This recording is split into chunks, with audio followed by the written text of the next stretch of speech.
Chapter 784. Father, you don't understand. The smile on Gu Yundong's face froze. What's wrong?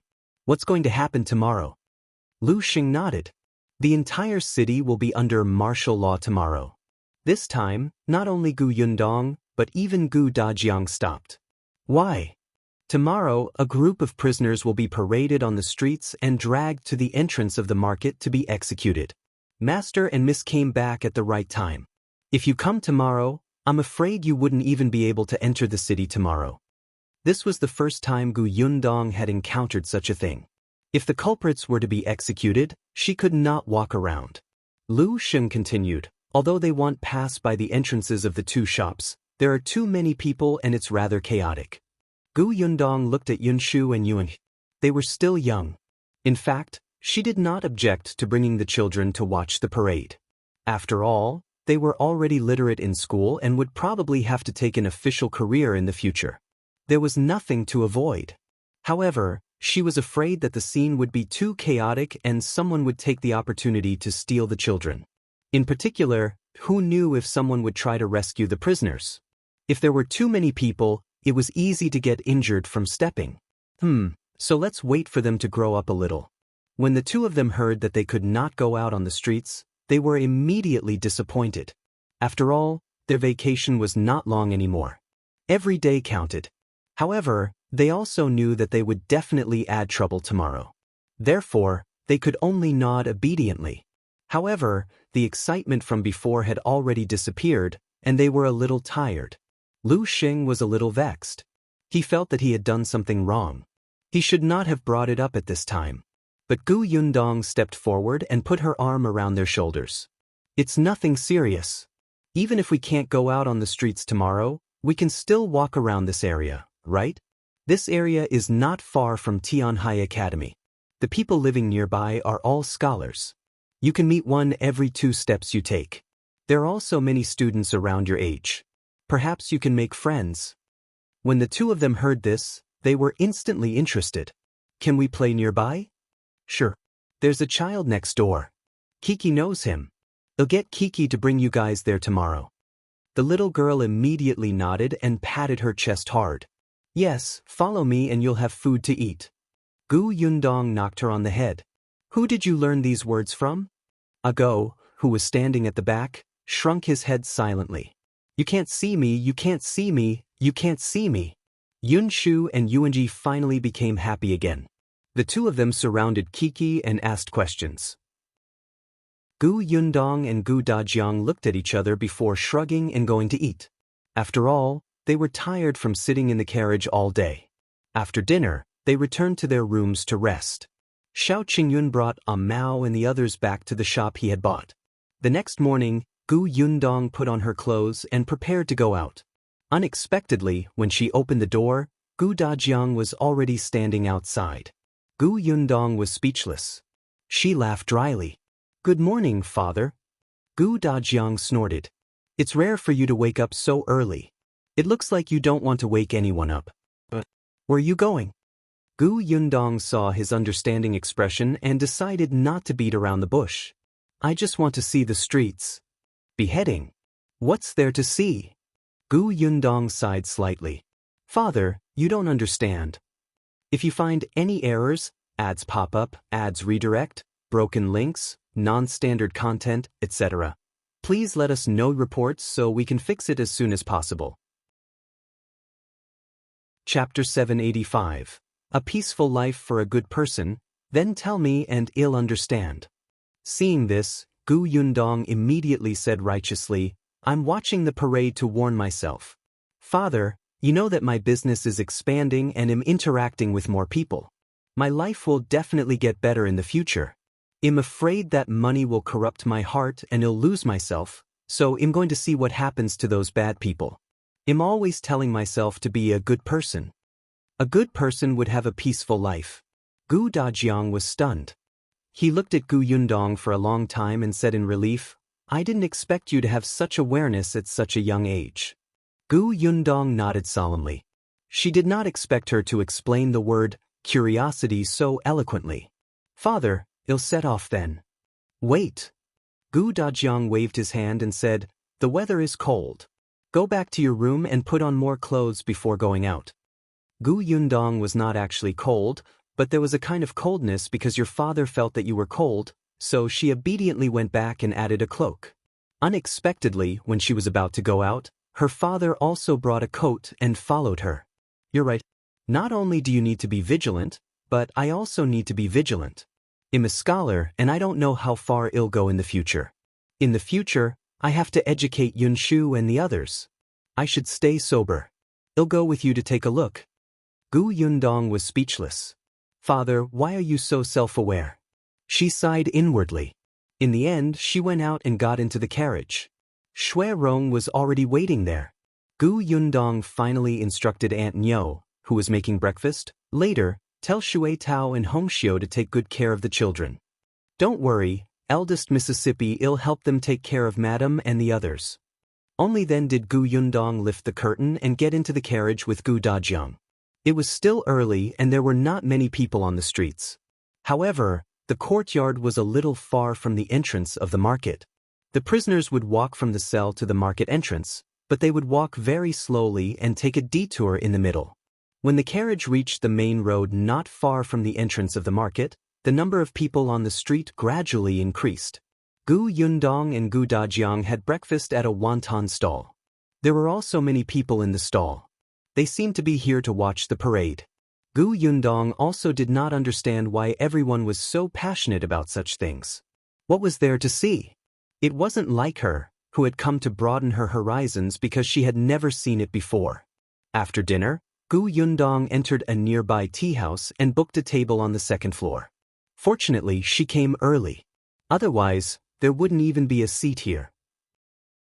It was said that someone had come to reserve a seat a few days ago. Yundong was speechless. It was not the parade of a top scholar. Why so many people? She shook her head and drank her tea while waiting. She also took a look at the scenery downstairs. She had never been to this area before. In her memory, she seemed to have passed by it once. Looking out from the second floor, she actually saw a slightly familiar figure coming out of a mansion. Steward Zhou?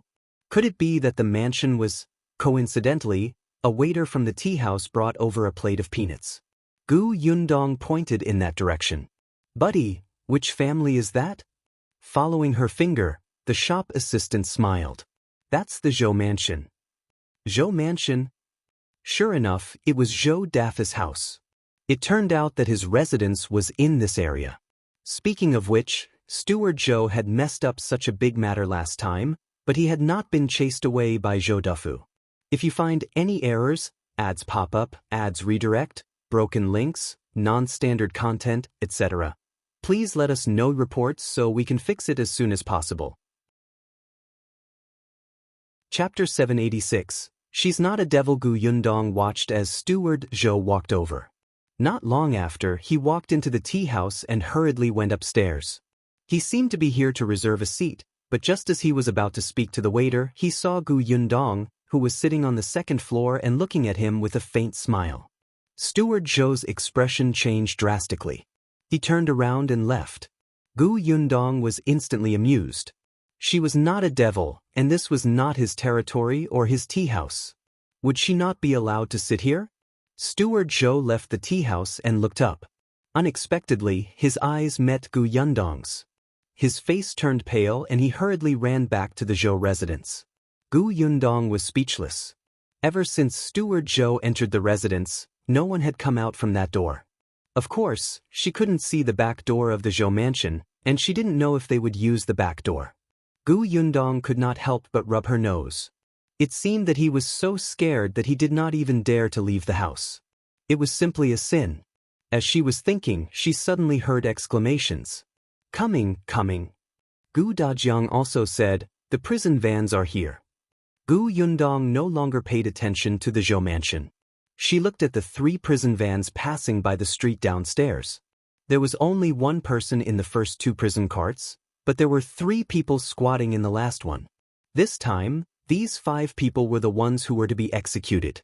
The prison carts were extremely slow, so it did not stop the onlookers by the roadside from throwing mud and rotten leaves at them.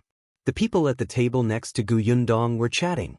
They were talking about the death row prisoners in the prison cart. Serves them right. This kind of evil bandit should have been executed long ago. Someone seemed to not know the identities of the prisoners and asked, "Are these bandits?" "What else?"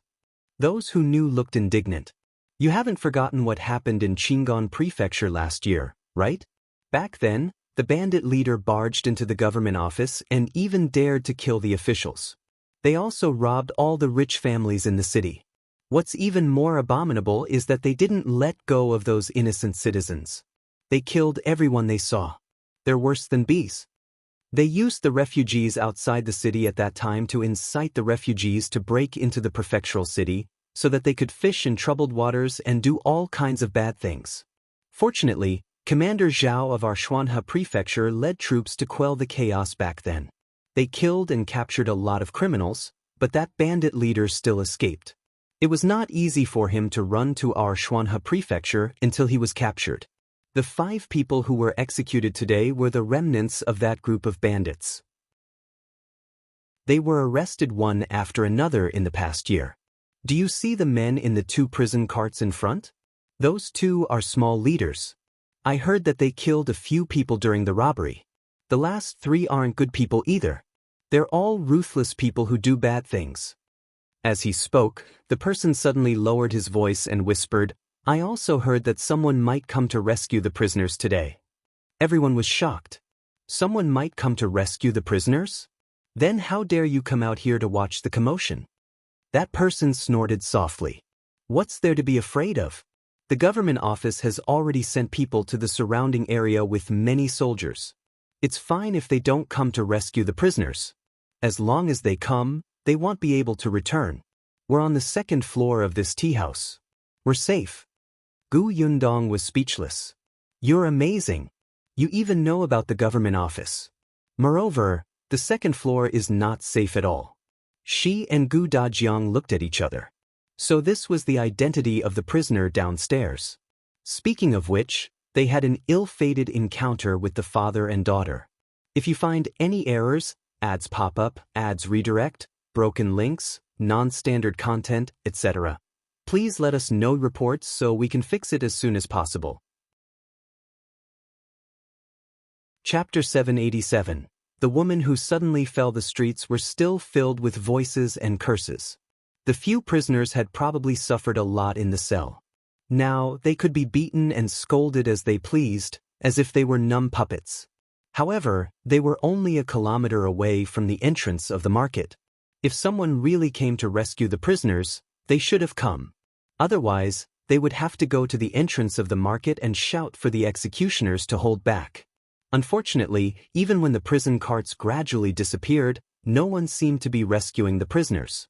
The young man in the tea house who had previously made a solemn vow laughed dryly and said, "Maybe there might be an ambush at the entrance of the market. Why don't we go to the entrance of the market to take a look?" "No, if there's really an ambush, what if we suffer?"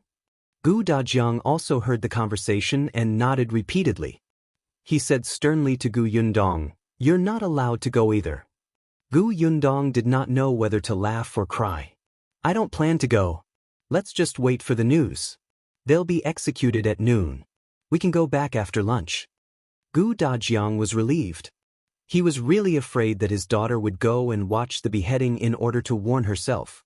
It was so bloody and not suitable for girls to see. It was because of this that he had to follow her out.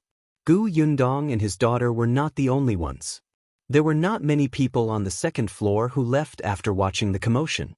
They seemed to be waiting for noon, causing the entire tea house's business to be exceptionally good. The crowd downstairs had already dispersed. Some went to the entrance of the market, while others went home after watching the commotion and throwing the rotten vegetables. Gu Yundong and Gu Dajiang drank tea and waited until noon. They also ordered a few dishes. When it was time, someone quickly ran over and said, "Those bandits have been executed." That's great, that's great." Cheers instantly erupted in the tea house. Gu Yundong was shocked. She saw that many people's faces revealed expressions of relief. Some people's eyes even turned red and they clenched their fists tightly. She instantly understood that everyone hated this kind of bandit who committed all kinds of evil. Gu Yundong also smiled happily. After settling the bill with Gu Dajiang, she got up and went downstairs. Shui Rong went to bring the carriage over. While Gu Yundong and Shui Rong were waiting downstairs, many people came down from the second floor. The entrance of the tea house suddenly became crowded. In addition, many people had returned from watching the commotion at the entrance of the market. There were suddenly many more people on the streets. Gu Yundong and Gu Dajiang looked at each other and smiled bitterly. They should have left later.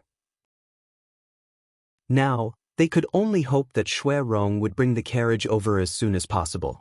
Just as they were thinking about it, she saw Shui Rong walking over. Gu Yundong heaved a sigh of relief. After helping Gu Dajiang into the carriage, she asked Shui Rong to leave quickly and go home. Unexpectedly, just as Shui Rong pulled the reins and before the horse could take a step, a person suddenly staggered out and fell straight in front of the carriage. Shui Rong was speechless. "You can't play like this. If you want to extort me, at least wait until my carriage starts to move." There were so many people watching. They could all testify that you fell down yourself. The person who fell to the ground was a woman with a bag in her hand. When she fell just now, everything in the bag fell out, and a few even rolled under the carriage. She picked them up in a hurry, panic on her face. "I'm sorry. I didn't mean it. I'll pick them up now." Shui Rong was stunned. She's not here to extort? If you find any errors, ads pop up, ads redirect, broken links, non-standard content, etc., please let us know reports so we can fix it as soon as possible. Chapter 788. Is this her aunt? The carriage did not move for a long time. Gu Yundong lifted the curtain and looked outside. "What's wrong? Did something happen?" Shui Rong pointed ahead and said, "Someone fell out. There should be a lot of people and she was squeezed out." After saying that, the people who had been squeezing around hurriedly stood far away, as if they were afraid that this person would cling to them. Gu Yundong looked at the person. She looked like a thin woman. Her hair was messy, and her clothes were very tattered. The weather was already a little cold, but her clothes were still very thin. They hung loosely on her body, making her look like a refugee when Gu Yundong entered the city last year. More importantly, Gu Yundong saw some scars on her thin arms. She held an old bag in her hand and squatted on the ground to pick up the wooden carvings scattered nearby. Yes, they were all wooden carvings. They were very small. There were wooden hairpins, spinning tops for children, and small boxes. The most exquisite one was the small screen that had fallen out but was already broken. Gu Yundong had just finished looking when Gu Dajiang alighted from the carriage. He squatted down and helped pick up the wooden carvings on the ground. Shui Rong and Gu Yundong also hurriedly got down. A few of the wooden carvings rolled further away, and Shui Rong crawled under the carriage. Gu Dajiang stuffed all the wooden carvings in his hand into Gu Yundong's hand. The latter carried them to the woman. "Auntie, this is for you. Keep it well. Be careful." "Ah, thank you, Mississippi." The woman opened the bag and placed the wooden carvings inside with trembling fingers. Then, she kept apologizing. "I'm really sorry. I didn't mean to fall in front of your carriage. I've wasted your time. Leave now. Thank you." As she spoke, she turned around and staggered forward. Gu Yundong sighed softly and turned to return to the carriage. Unexpectedly, when she turned around, she saw Gu Dajiang standing rooted to the ground in shock. Then, he suddenly took 2 steps forward and grabbed the woman's arm. Gu Yundong was shocked. "Father, what are you doing?" The woman was also frightened. She lowered her head and wanted to avoid him, but Gu Dajiang was strong. Not to mention that this woman was skinny and weak. Even if she were strong, she wouldn't be able to break free. She was being pulled by a man in public. How could she not be embarrassed? "What are you doing? Let go of me." Someone was already looking over. Gu Yundong quickly stepped forward to block the two of them and pulled Gu Dajiang's hand away. "Father, what are you doing? Let's talk nicely." Gu Dajiang stared at the woman with anticipation and fear in his eyes. His throat was dry. After a long time, he said in a hoarse voice, "You, raise your head for me to see." The woman was shocked and quickly took a step back. Gu Dajiang took a step forward, and Gu Yundong looked suspiciously at the woman. The woman felt her head buzzing, as if many people were pointing at them. What are these two doing? Aren't they afraid of being laughed at in broad daylight? This man looks quite rich, and the woman seems to be a beggar. Do people nowadays have such strange tastes? Has he taken a fancy to a beggar? The long-term malnutrition made the woman lose her balance and feel dizzy. She lowered her head and strode forward. Gu Dajiang suddenly shouted, "Gu Dafeng!" Gu Yundong raised her head in shock and looked at the figure with her back facing her. Gu Dafeng? Her eldest aunt's name? This was her eldest aunt? If you find any errors, ads pop up, ads redirect, broken links, non-standard content, etc., please let us know reports so we can fix it as soon as possible. Chapter 789. Brother and Sister Reunion. Gu Yundong had a deep breath, took a few quick steps, and suddenly stood in front of the woman. The woman kept her head lowered and never looked up. Hence, she did not notice what she looked like previously.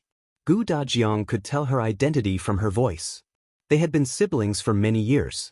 He was too familiar with his sister. Dafeng, you're Gu Dafeng, right? Gu Dajiang also walked over quickly. He didn't even dare to breathe too loudly. He was afraid that she wasn't Gu Dafeng, afraid that the hope that he had painstakingly ignited would be extinguished again. Finally, the woman slowly raised her head, trembling. That familiar face made Gu Dajiang's eyes turn red and his body tremble. Gu Dafeng saw Gu Dajiang clearly and tears streamed down her face. Dajiang, are you Dajiang? There was also a look of disbelief on her face. It was as if everything was a dream. Gu Dafeng reached out, wanting to touch her but not daring to. In front of her was Gu Dajiang. He had the same face as before.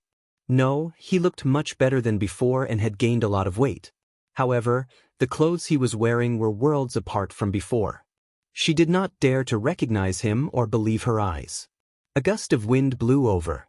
It was unknown if it was cold or shocking, but Gu Dafeng's body trembled violently. Seeing this, Gu Yundong quickly took off his cloak and put it on her. Gu Dafeng couldn't hold it in anymore and burst into tears. Brother, you're my brother. You're really my brother. I've finally seen you. Boo-hoo, she cried sadly. Gu Yundong hugged her tightly and felt the touch of bones under her cloak. She knew that her eldest aunt must have had a very difficult time over the past year. Sister.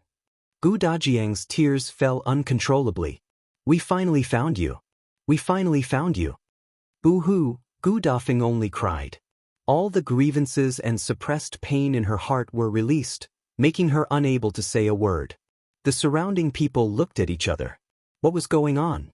Was this a reunion between siblings? It actually looked a little sad. Judging from the way this family were dressed, they must be living well. However, from the woman's appearance, it could be seen that she had suffered a lot. Some people looked over and whispered to each other, making guesses. Gu Yundong frowned and said to Gu Dajiang, Father, let's get into the carriage and go back first. Gu Dajiang nodded repeatedly. Sister, come, get in the carriage first. It's windy and cold outside. Gu Dafeng shook her head repeatedly as she cried. Boo! No, I can't. Your brother-in-law. Before she could finish speaking, her breath dissipated. Her legs went weak and she fainted. Eldest aunt, what's wrong? Fortunately, Gu Yundong had been supporting her. Otherwise, she would have fallen to the ground.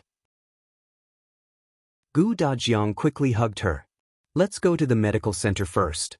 Coincidentally, there was one nearby. Gu Dajiang hurriedly carried her in and kept calling for a doctor. Doctor, quickly save her. Gu Yundong hurriedly instructed Xuerong to bring the carriage to the side and wait. Then, she hurriedly followed. Someone immediately walked out of the clinic and took her pulse carefully. He said, Don't worry, it's nothing serious. She just hasn't eaten for a long time and is weak. Coupled with her excitement, she fainted. She'll be fine after resting for a while. If you find any errors, ads pop up, ads redirect, broken links, non-standard content, etc., please let us know reports so we can fix it as soon as possible. Chapter 790. Still alive, how great! Gu Dajiang heaved a sigh of relief, but when he thought of how the doctor had said that she hadn't eaten for a long time, he frowned again. He wondered where his sister had been for the past year or so and what kind of life she had led. And brother-in-law. By the way, brother-in-law, Gu Dajiang thought of the wooden carvings. His brother-in-law used to be a carpenter. These wooden carvings should have been carved by his brother-in-law. Back then, he had gotten off the carriage to help pick them up because he had seen the wooden carvings. In that case, his brother-in-law was still alive. However, their life was probably not easy. Still, at least they were alive. Gu Dajiang heaved a sigh of relief. She looked at the unconscious Gu Dafeng and felt very uneasy. Father, I'll go to the restaurant next door to buy a bowl of porridge. When eldest aunt wakes up, I'll fill her stomach and warm her up, Gu Yundong said softly. Gu Dajiang looked up. Thank you. Not at all. Finding eldest aunt is more important than anything else. She smiled and ran out of the clinic. The crowd had already dispersed. Gu Yundong entered the restaurant next door and ordered a bowl of hot porridge and stir-fried some side dishes. People who had not eaten for a long time should not eat greasy food, so she only made 2 vegetarian dishes with minced meat. When she returned with the food box, eldest Aunt Gu was still unconscious. Gu Dajiang frowned at the side, deep in thought. Father, what's wrong? Gu Dajiang sighed slightly and stood up to pull Gu Yundong to the side. He said in a low voice, I'm afraid that she won't be able to take it if I tell her about Mulan. Gu Yundong thought for a moment. Then let's not talk about it for now. Well, tell eldest aunt when she gets better. Sigh, that's good too. With Yuanzhi around, your aunt can be stronger. Gu Yundong felt that. Actually, father, you don't have to worry too much. Ever since we escaped last year, there have been too many such things. In the past year or so, I think eldest aunt and eldest uncle have already prepared for the worst. Although that was the case, before confirming the news, they could still comfort themselves and say that they had a glimmer of hope. As the father and daughter were talking, a faint voice suddenly came from behind. The two of them hurriedly turned around and saw that eldest Aunt Gu had indeed woken up. She looked dazed, as if she hadn't registered where she was or remembered what had happened before Shed passed out. However, when Gu Dajiang and Gu Yundong stood in front of her, she said with a trembling voice, I'm not dreaming. Brother, it's really... Gu Dajiang sat on a chair at the side. It's me, sister. I'm Dajiang. You're not dreaming. Gu Yundong obediently greeted, Aunt. Yundong, it's Yundong. She reached out and grabbed Gu Yundong's hand tightly. But compared to Gu Yundong's delicate hands, eldest Aunt Gus's hands were so thin that they looked like bones. Gu Yundong felt a little sad. Aunt, the doctor said that you haven't eaten for a long time. I bought porridge. Eat something to fill your stomach first, and then we can talk nicely, okay? Gu Dajiang had already taken out a bowl and spoon. He scooped a mouthful and handed it over. Tears welled up in the corners of Gu Daifeng's eyes. She choked up a little and nodded. Then she opened her mouth and took a bite. After swallowing the soft porridge, she seemed to warm up. Looking at her brother in front of her, Gu Dafeng wanted to cry and laugh. It was great that her brother was still alive and her niece was fine. She didn't even dare to think about meeting them again in the past. If you find any errors, ads pop up, ads redirect, broken links, non-standard content, etc., please let us know reports so we can fix it as soon as possible. Chapter 791. They are now people of the Zhou mansion. After eating the porridge, Gu Dajiang helped her sit down and asked her in a low voice, Have you been in Xuanhe Prefecture for the past year? Where do you live? Where's brother-in-law? At the mention of her husband, Gu Daifeng's face turned slightly pale. She covered her face with both hands, her voice anguished. Your brother-in-law's legs are broken. Gu Dajiang's pupils constricted. His legs were broken? Gu Yundong also frowned. Indeed, her eldest aunt's life was very difficult. She squatted down and gently stroked her back. She said softly, Then where are you staying now? Let's bring uncle here and let the doctor take a look. Find the best doctor in the prefectural city. I happen to know someone from Huimin Medical Center. Let's get the doctor from the medical center to take a look. Perhaps he can get better? Gu Dafeng was stunned and looked up. Really? A glimmer of hope lit in her eyes. Can he really be cured? Gu Yundong did not dare to give her an affirmative answer in case she was disappointed again. We have to find a doctor to take a look first. If the doctor at Huimin Medical Center can't treat him, well, go to the capital. There will be a way. She knew Song Dejiang in the capital. Gu Dafeng's voice trembled slightly. Yes. Then where is uncle? Shall we pick him up now? However, at the mention of this, Gu Dafeng fell silent again. After a while, she said, He's at the Zhou mansion. Zhou mansion? Gu Yundong frowned. Zhou? She was suddenly stunned and asked in a low voice, Is the Zhou mansion you're talking about the one across the street owned by Zhou Dafu? Yes. Why are you there? Gu Yundong looked at Gu Dafeng. Her clothes were tattered and she was thin. Could it be that Zhou Dafu was abusing them?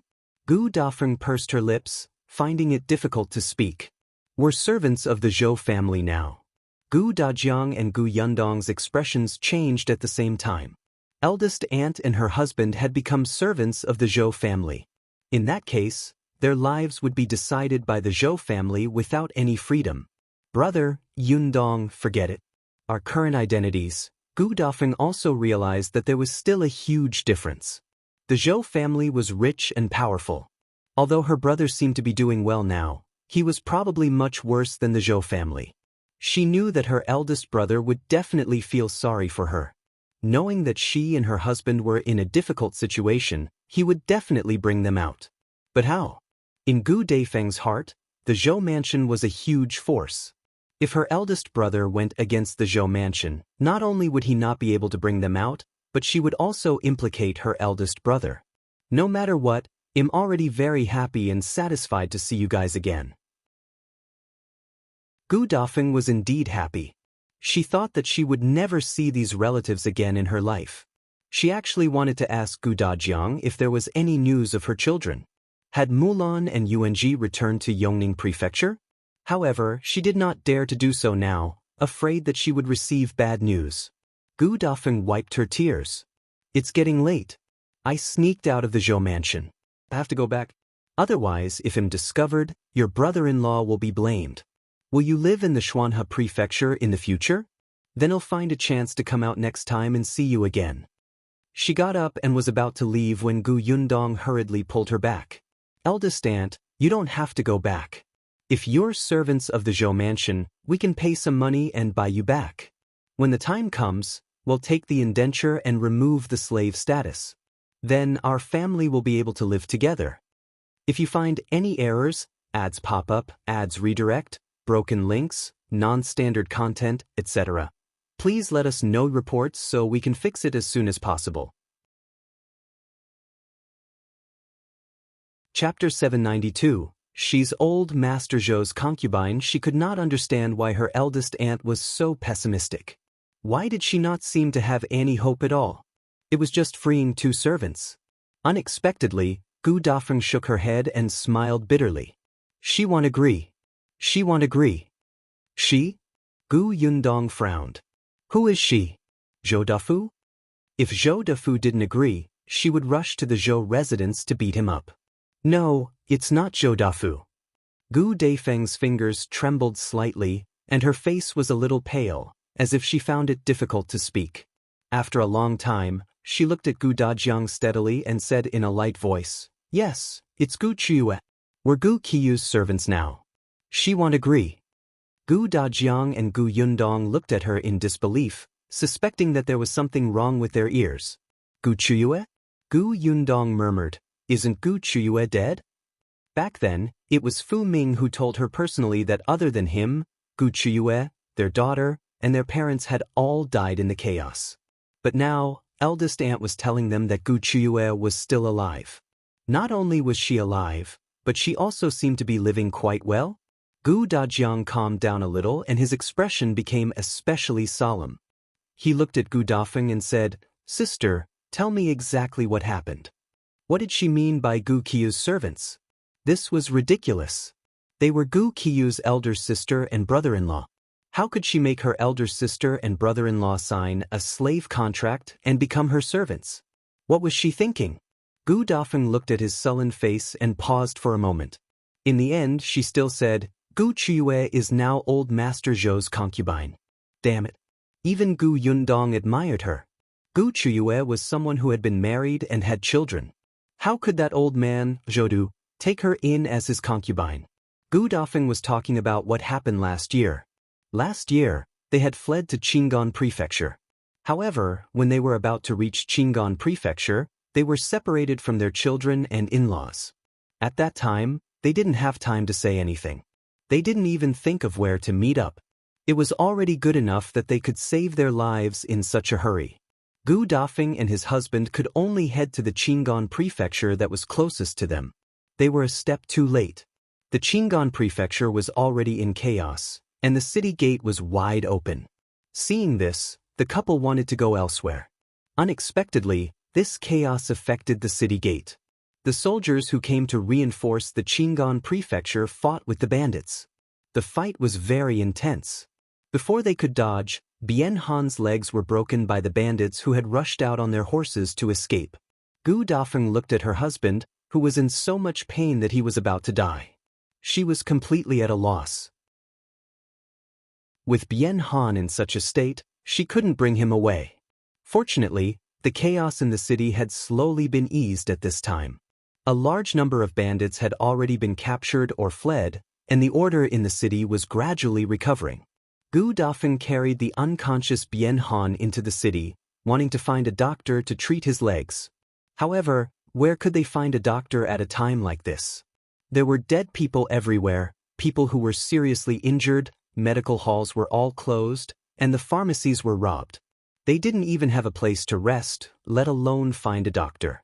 After 2 days of delay, Bian Han's legs started to swell and pus gradually, and he was about to be completely crippled because he didn't have time to treat it. Bian Han even had a high fever because of this. If he was not treated, he would not even be able to save his life. Then they met Qiuyue. If you find any errors, ads pop up, ads redirect, broken links, non-standard content, etc., please let us know reports so we can fix it as soon as possible. Chapter 793. Be My Servants. Gu Dafeng and Qiuyue didn't have a good relationship in the past. It was just that the age difference was a little big. Coupled with the fact that they were already married, they rarely met. However, no matter what their relationship was in the past, Gu Dafeng was really happy to meet her family at this time. However, Qiuyue clearly did not think so. For some reason, she had become the concubine of a rich family with the surname Zhou in the prefectural city of Qingyuan Prefecture. Furthermore, she seemed to be very doted on. When she saw Gu Dafeng like that, she only felt happy. However, she was not as happy as someone who met their relatives in a foreign land. Especially when she saw Gu Dafeng's desolate appearance and Bian Han's almost hopeless legs. Qiuyue originally wanted to ignore them. She turned around and left as if she didn't know them. However, she returned not long after and looked at them with a condescending expression. Gu Dafeng, are you trying to save your husband? If you beg me, I'll find a doctor to treat his legs and give him medicine so that you can both survive. Gu Dafeng knew that Qiuyue had gone overboard, but looking at her dying husband, she knelt down and begged her without a word. There was nothing else she could do but beg her. Qiuyue was indeed very happy. She laughed until her entire body was trembling. She squatted down and her eyes were filled with malice. All right, I'll save him, but you'll sell yourselves and sign a contract to become my servants. How about that? Gu Dafeng was shocked. Qiuyue wanted them to be servants? Of course, she was unhappy, but at this point, Gu Dafeng could only accept her fate. Moreover, a day ago, she was actually thinking of selling herself to exchange for her husband's life. But now, there were refugees everywhere. How many people would put a straw on their heads and sell themselves just to have a bite to eat? This kind of person who did not seem to be a burden and looked like a laborer did not have many buyers. Forget it, she was already prepared to sell herself anyway.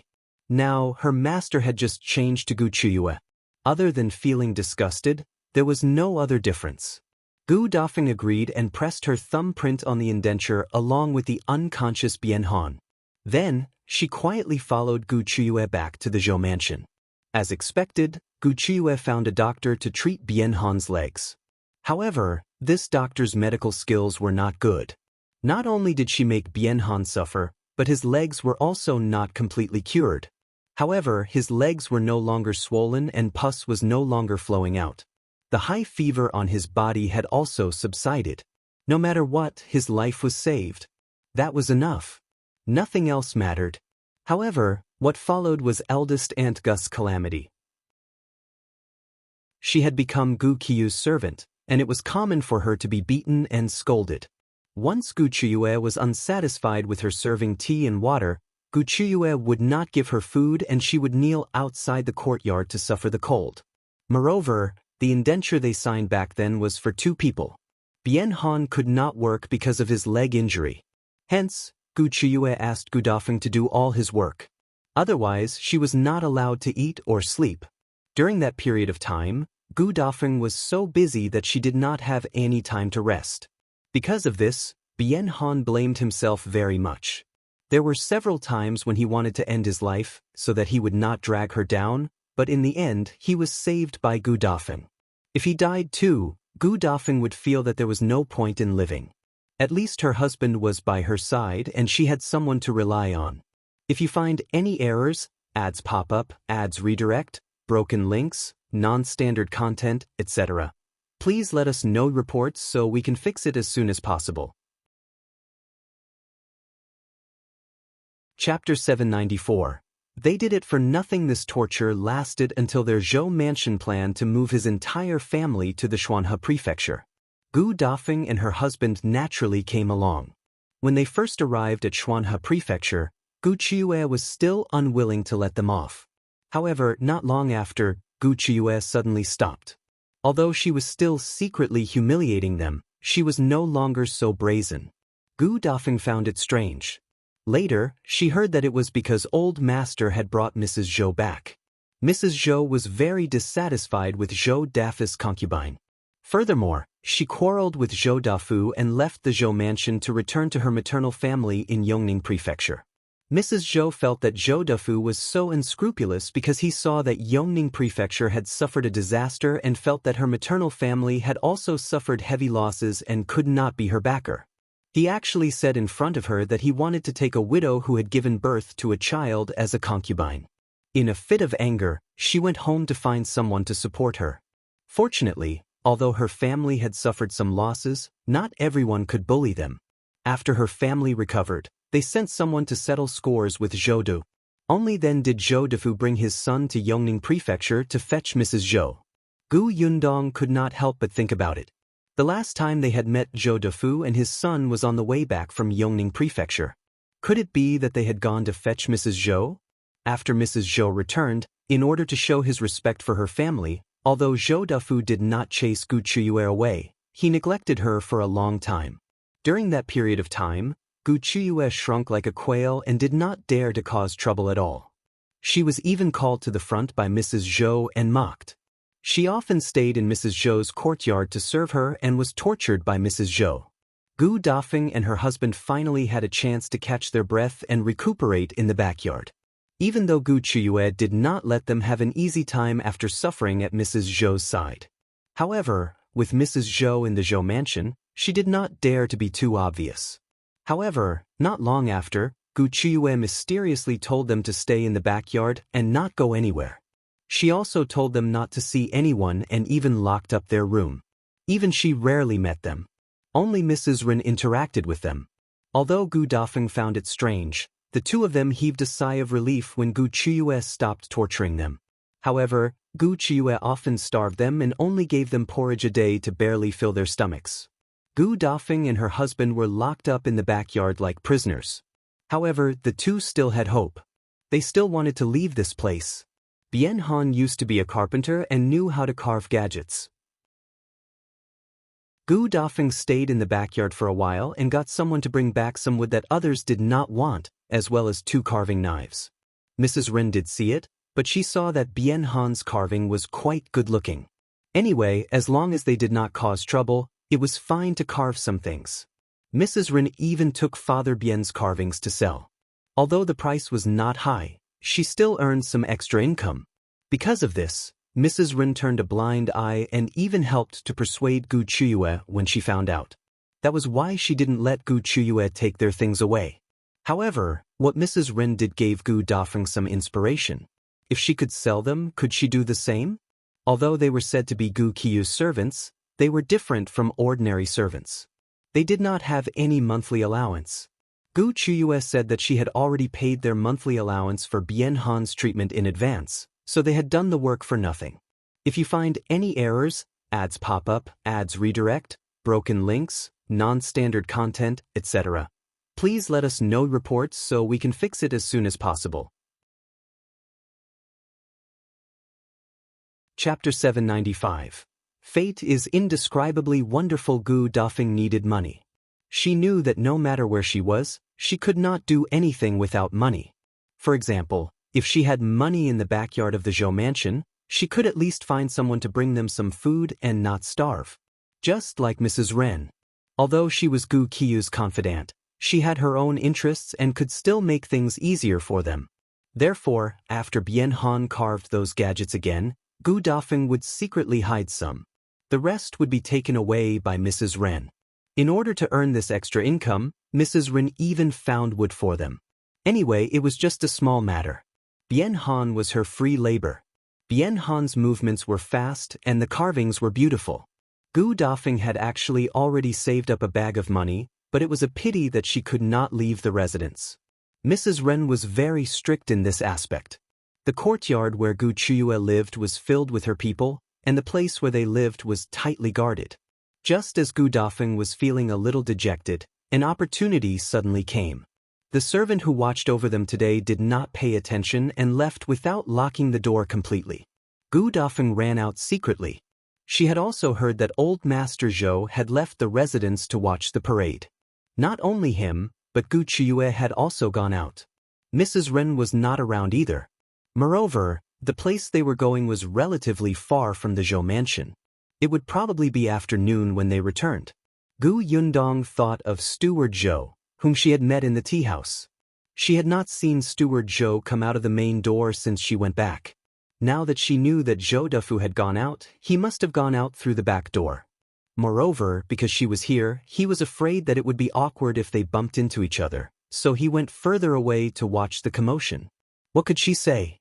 Was fate indescribably wonderful? So, eldest aunt took advantage of their absence to sell all the wooden carvings in this bag? Gu Dafeng nodded and looked at the bag beside her. She said in a low voice, "Unfortunately, none of them were sold. When everyone saw me like this, they thought I was a beggar. Before I could speak, they all had run away." Gu Dafeng's clothes were from her hometown. Gu Qiuyue had never given them clothes to wear. She always said that they were doing rough work anyway. It would be a waste to give them good clothes. They did not have to go out, so there was nothing to worry about. Therefore, even though she had washed her clothes and tidied her hair, she was still avoided by pedestrians. The wooden carvings couldn't be sold, and someone accidentally pushed her in front of someone's carriage. At that moment, Gu Dafeng's heart was filled with despair.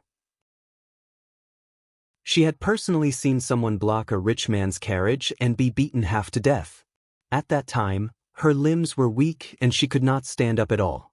Her mind was also blank. She only spoke numbly, but she did not even know what she had said. When she picked up the wooden carvings and was about to leave, a man grabbed her hand. She started to tremble, thinking that it was over.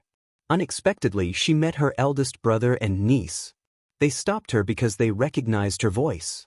Gu Dafeng was overjoyed. She wished she could hug her eldest brother and cry on the spot. She wanted to cry out all the emotions she had suppressed for the past year. Finally, she didn't have to hold on like this anymore. She and her brother were reunited. If you find any errors, ads pop up, ads redirect, broken links, non-standard content, etc., please let us know reports so we can fix it as soon as possible. Chapter 796. It'll bring Uncle back. Gu Dajiang's eyes turned red when he heard that. He held his sister's hand and said, "With me around in the future, you can be at ease. I won't let you suffer like this again." Then he gritted his teeth. "Gu Qiuyue, this beast. Previously she lied to me that Yundong and the rest went to Wanqing Prefecture.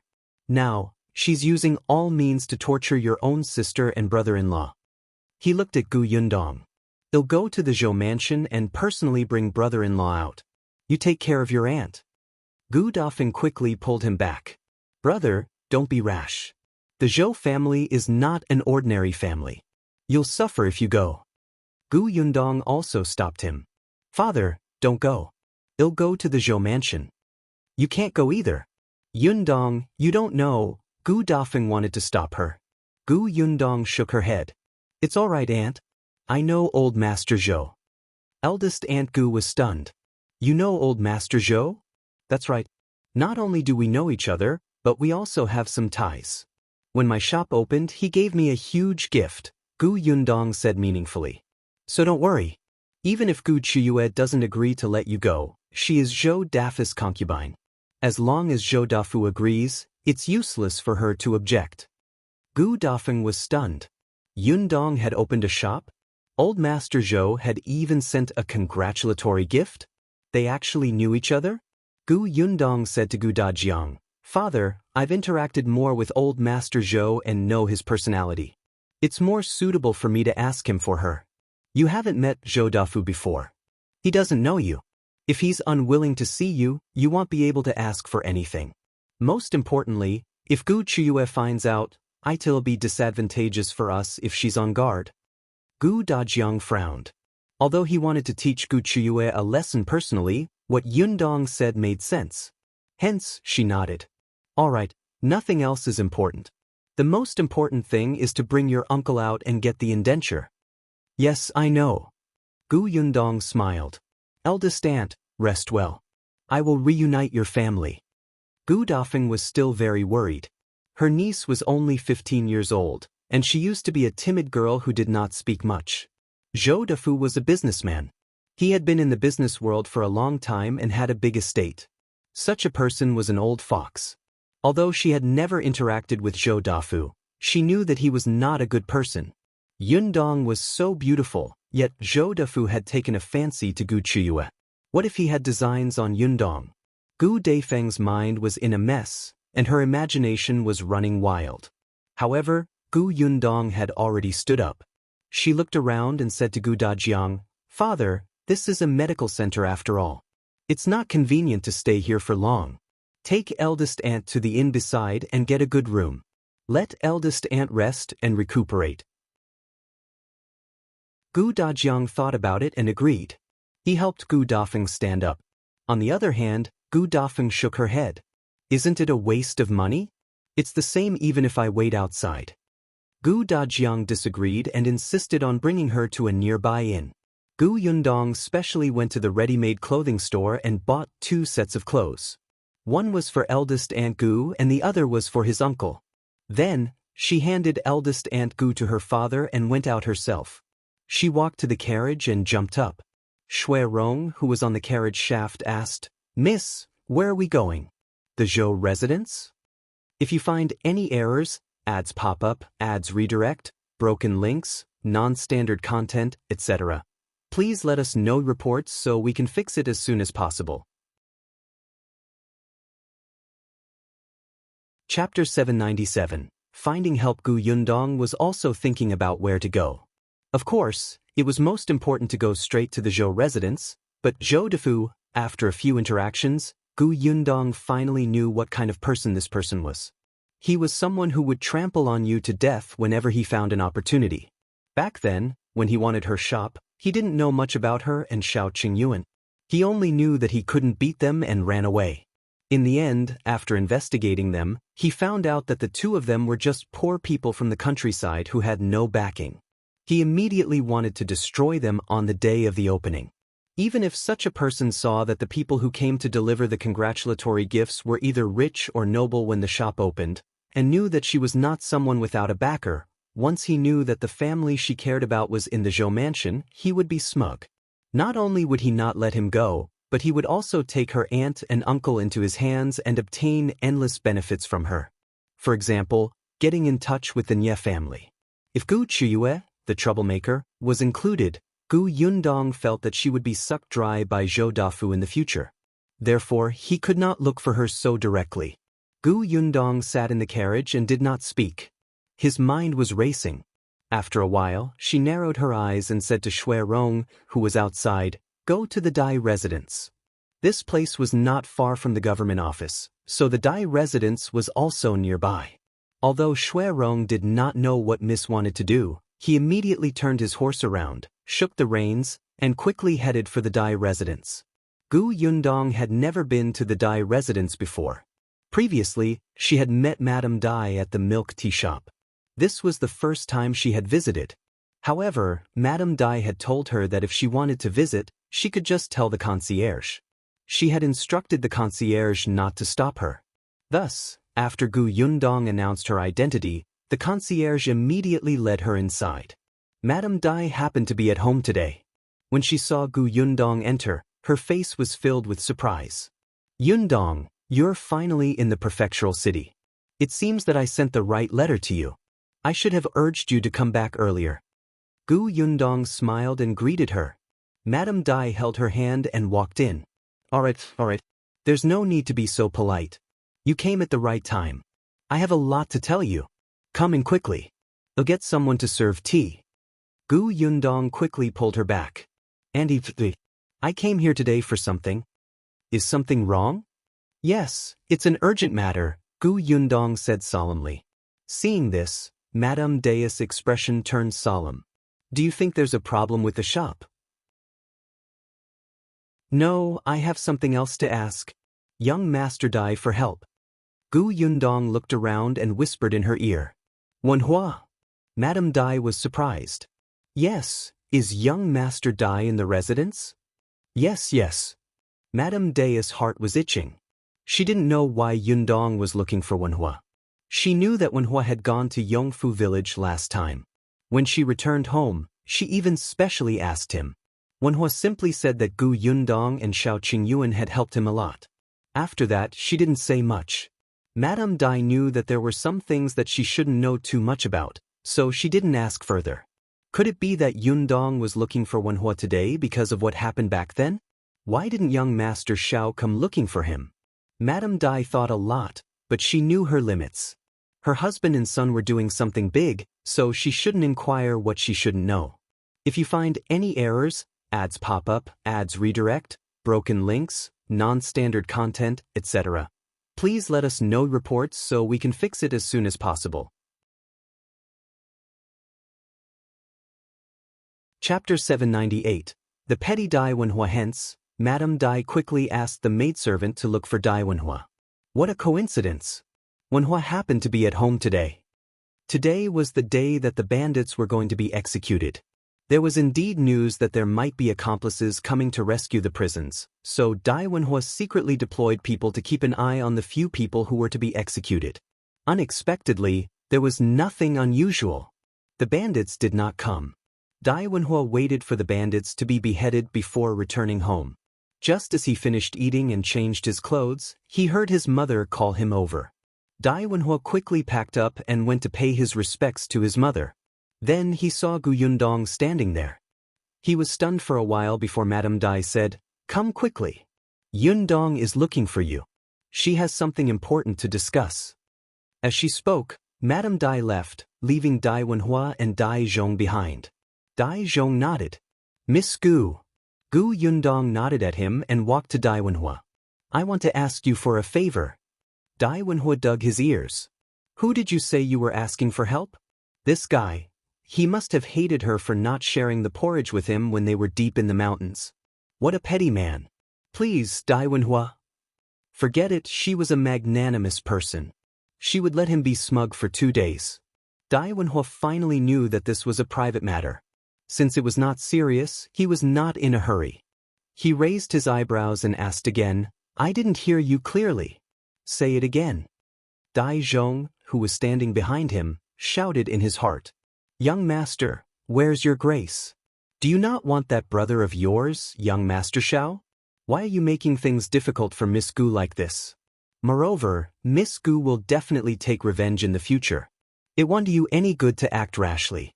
Gu Yundong secretly took a deep breath and put on a fake smile. It's fine if you didn't hear me clearly. If your house wasn't close, I wouldn't have come to look for you. But it seems that I found the wrong person. After all, you're deaf. I'm afraid you can't help much. Goodbye. Her first choice was the steward of the Nye residence, all right? Zhou wanted to cozy up to the Nye residence, and it was said that he had treated the steward to several meals. However, the Nye residence was far away. Furthermore, she was not as familiar with the steward as she was with Dai Wenhuo. Unexpectedly, Dai Wenhuo was nothing.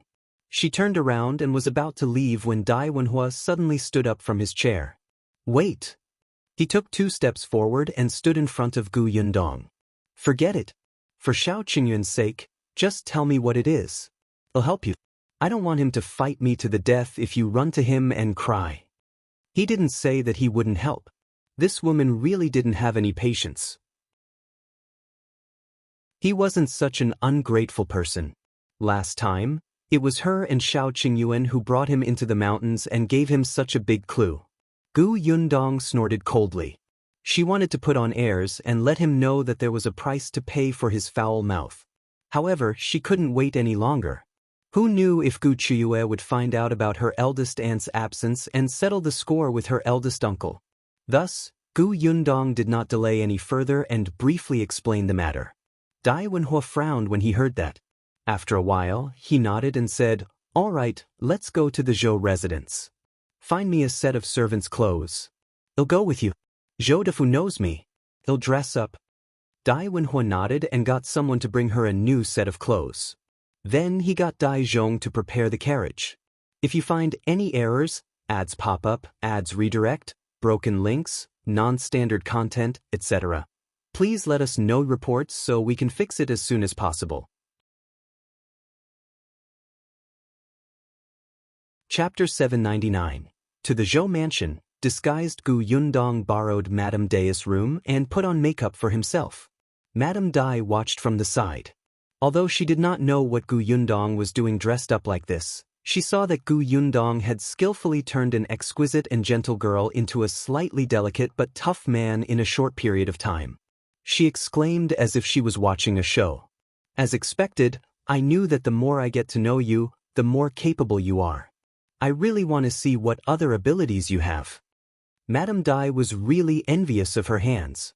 She felt that they could turn something rotten into something magical. Gu Yundong smiled. I'll teach Auntie when I'm free. That's a deal. Okay. Gu Yundong bade her farewell and hurried out. As soon as she left, Madame Dai's gaze landed on the makeup items on her dressing table. She picked them up eagerly and gestured at her face. Gu Yundong had already walked out of the Dai residence. There were 2 carriages parked there. Dai Wenhuo stood beside one of them. Gu Yundong walked toward Shuirong. Go back to the inn first. Yes, miss. Gu Yundong nodded and turned to walk towards Dai Wenhuo. Dai Wenhuo did not recognize her at first. It was only when she was close that he widened his eyes and looked at the delicate servant. Gu Yundong had already lifted the curtain and went up. Hurry up. We're in a hurry. Dai Wenhuo coughed lightly and tried his best to hide the surprise on his face. She was indeed the best at drawing charcoal. He did not expect this skill to have such a magical effect on her face. Gu Yundong looked straight ahead, but she knew that Dai Wenhuo would occasionally turn to look at her. If she knew what Dai Wenhuo was thinking, she would probably vomit blood. How could everything be related to painting? Gu Yundong had something on her mind and was not in the mood to chat, so she was very silent along the way. In silence, the carriage arrived at the entrance of the Zhou mansion. Dai Wenhuo's carriage had the symbol of the Dai family. The gatekeeper of the Zhou family had long been instructed by the master to remember all the famous families in the prefectural city. At this moment, when he saw the prefecture magistrate Dai's carriage, his eyes immediately widened. He hurriedly pushed another person beside him to the side. Quickly report to the master that someone from the Dai residence is here. That person staggered and did not say anything else. He immediately got up and staggered inside. Old master, Gu Yundong alighted from the carriage and turned to wait respectfully for Dai Wenhuo to alight. Dai Wenhuo jumped down and looked up at the Zhou residence in front of him. He said in a low voice, This is Zhou Daffy's house? Yes. As he spoke, the gatekeeper had already greeted him with a flattering smile. May I ask if the esteemed guest is young Master Dai? Yes, I'm looking for your master. The gatekeeper hurriedly said, I've already sent someone to report. Young Master Dai, please wait a moment.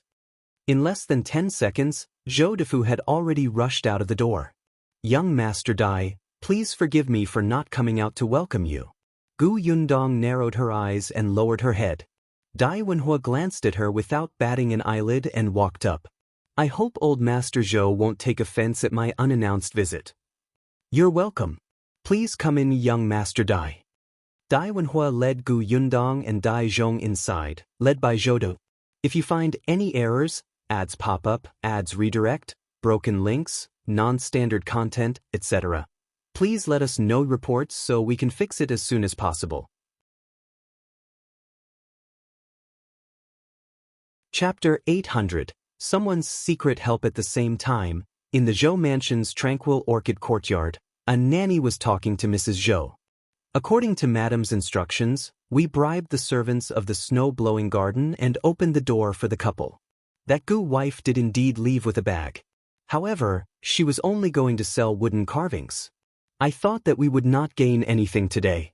I didn't expect that the Gu wife would bump into a carriage on her way back. The people in the carriage came down and met her. Oh my, that's amazing. Mrs. Zhou immediately straightened her back. What happened? The nanny laughed. A man came out of the carriage and actually called the Gu wife sister. Mrs. Zhou's eyes widened. Really? Yes, I heard it clearly. The nanny did not expect such a gain. She had been keeping an eye on the garden for some time. Concubine Gu had not been with Master for a long time and did not have much power. However, Mrs. Ren had taken her side, and Mrs. Ren was not on good terms with Mrs. Zhou, so she had been helping Concubine Gu. Mrs. Ren was a person who liked to hold grudges. In the past, she had served the old madam. Before the old madam died, she asked the old master to take care of Mrs. Ren. Therefore, even if Mrs. Zhou wanted to deal with her, she had to consider carefully and tactfully. However, when Master took Concubine Gu in, Mrs. Zhou went back to her mother's family in a fit of pique, giving Mrs. Ren time to get together with Concubine Gu and arrange for her former friends to join the snow-blowing garden. That was why it was so difficult for her to find out what was going on in the garden, and Concubine Gu had not come out of the garden a while ago. But she had heard from a servant that Concubine Gu was locked up with a couple. She had no idea what their relationship was, but she heard that the man's legs were broken and his surname was Bian, and the woman's surname was Gu, which was the same as Concubine Gus. Mrs. Zhou and her servant both guessed that Concubine Gu might be from the same hometown and had a grudge against her. Otherwise, why would Concubine Gu torture her so much? Mrs. Zhou saw that she had kept the two of them locked up and refused to let them out, so she would try to set the Gu woman. It was because she opened the door that Gu Dafeng was able to leave the Zhou mansion unhindered and reach the streets. The nanny followed behind her quietly and saw Gu Dajiang reuniting with her. After Mrs. Zhou heard this, she tapped her fingers on the table and frowned. Don't you know who's in the carriage? I don't know about that, the nanny said shamefully. I originally wanted to ask around, but unfortunately, that man booked a room in the inn next door. His daughter left in a carriage. The carriage moved too quickly, so I couldn't follow. He got a room in the inn. In that case, he's not from the Xuanhe prefecture? The nanny thought for a moment and nodded slightly. I'm afraid so. Mrs. Zhou sighed. So you are saying that the brother of the Gu family doesn't dare to seek revenge from the Zhou family and Concubine Gu? The nanny was also a little disappointed. Logically speaking, they had acknowledged the Gu family, but that man with the surname Bian was still in the residence. If they were worried that he would suffer, they should have come to the Zhou mansion as soon as possible to ask for him. However, the brother of the Gu family was accompanying the Gu family at the inn. The daughter rode the carriage away and did not come to the Zhou mansion. The two of them were disappointed. At this moment, a servant came to report, Madam, the young master of the prefecture magistrate Dais family is here. If you find any errors, ads pop up, ads redirect, broken links, non-standard content, etc. Please let us know reports so we can fix it as soon as possible. Chapter 801. Old Master Zhou, please give him to me. Mrs. Zhou instantly came back to her senses and temporarily put aside the matter of the Gu family. She asked in surprise, the young master of the prefecture magistrate Dais family? When did we have a relationship with the Dai family? The servant shook his head. I don't know. Master seems to be quite puzzled too. Mrs. Zhou thought for a moment. Go to the front yard and wait. Listen to what's going on. I hope he's not here for trouble, she said the last sentence in an extremely low voice. As she finished speaking, she began to feel uneasy. The servant hurriedly ran out. At this moment, Zhou was also feeling uneasy. After asking Dai Wenhuo to take a seat, he asked tentatively, May I know why young Master Dai is here today? There's nothing special. I just want to ask if old Master Zhou can give me 2 servants, Dai Wenhuo said with a smile. Zhou heaved a sigh of relief and asked curiously, Who is young Master Dai talking about? Dai Wenhuo took out 2 wooden carvings and said, When I went on the streets today, I saw a woman holding a wooden carving. I liked it very much and wanted to buy a few more from her. Unexpectedly, the woman said that she was a servant of the Zhou mansion. This wooden carving was carved by her husband, so she couldn't sell it to me. Zhou was surprised. There was a servant in his residence who knew how to sculpt? He did not know that. He picked up the wooden carving that Dai Wenhuo had placed on the table and took a closer look.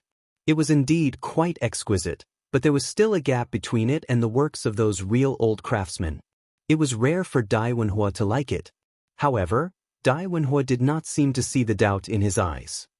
He sighed faintly and said as if he was recalling, I really like this wooden carving. I'm not afraid of old Master Zhou laughing at me. I learned it myself when I was young, but I wasn't good at it, so I put it down. Now that I see this wooden carving, I actually think of those things when I was young. I suddenly feel a little emotional, so I want to pick it up again and learn it. I can kill time in my spare time. Coincidentally, I met this sculptor who suits me, so on impulse, I came to ask old Master Zhou to give them to me.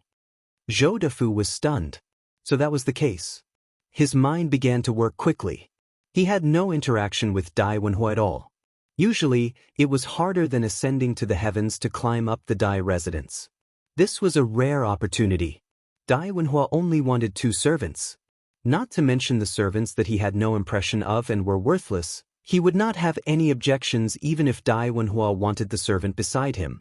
Moreover, using these 2 servants to establish a relationship with Dai Wenhuo would be very beneficial to him in the future. Seeing that he was silent, Dai Wenhuo smiled and said, Of course, it's fine if old Master Zhou can't bear to part with them. I'm just saying. Zhou was shocked and hurriedly said with a smile, Young Master Dai, you must be joking. They're just 2 servants. How can I be reluctant to let them go? I'm a boor and don't understand these elegant things. This sculptor will be wasting his talent if he's with me. Only by following young Master Dai will he have a chance to be useful. I can't ask for more. Dai Wenhuo had already come personally. If he didn't give the servants to him, he would be ungrateful. Old Master Zhou is indeed a reasonable person. Dai Wenhuo took out 50 taels of silver from his sleeve and slowly pushed it over the table. This is the silver to buy them. I hope old Master Zhou will accept it. If you find any errors, ads pop up, ads redirect, broken links, non-standard content, etc., please let us know reports so we can fix it as soon as possible. Chapter 802. Oh no, he's going to inform them. Zhou hurriedly waved his hand. I can't accept the money. They're just 2 servants. I'll just give them to young Master Dai. That won't do, Dai Wenhuo said meaningfully. If that's the case, it'll be criticized if word gets out. I don't want to be criticized behind my back for 2 servants. Zhou suddenly came back to his senses and thought of the prefecture magistrate Dais' identity. Indeed, giving gifts was one thing, but it couldn't be done openly. What if someone targeted the prefecture magistrate and reported him to the emperor? Wouldn't it mean that he had done something bad out of good intentions? Not only did he not let young Master Dai owe him a favor, but he also made people hate him? At the thought of this, Zhou Defu shuddered on the spot and said with a serious expression, "Young Master Dai makes sense. We're doing a normal transaction." That's right. It's better to write it clearly in a contract. Without another word, Zhou Defu asked the butler to bring a pen and paper over.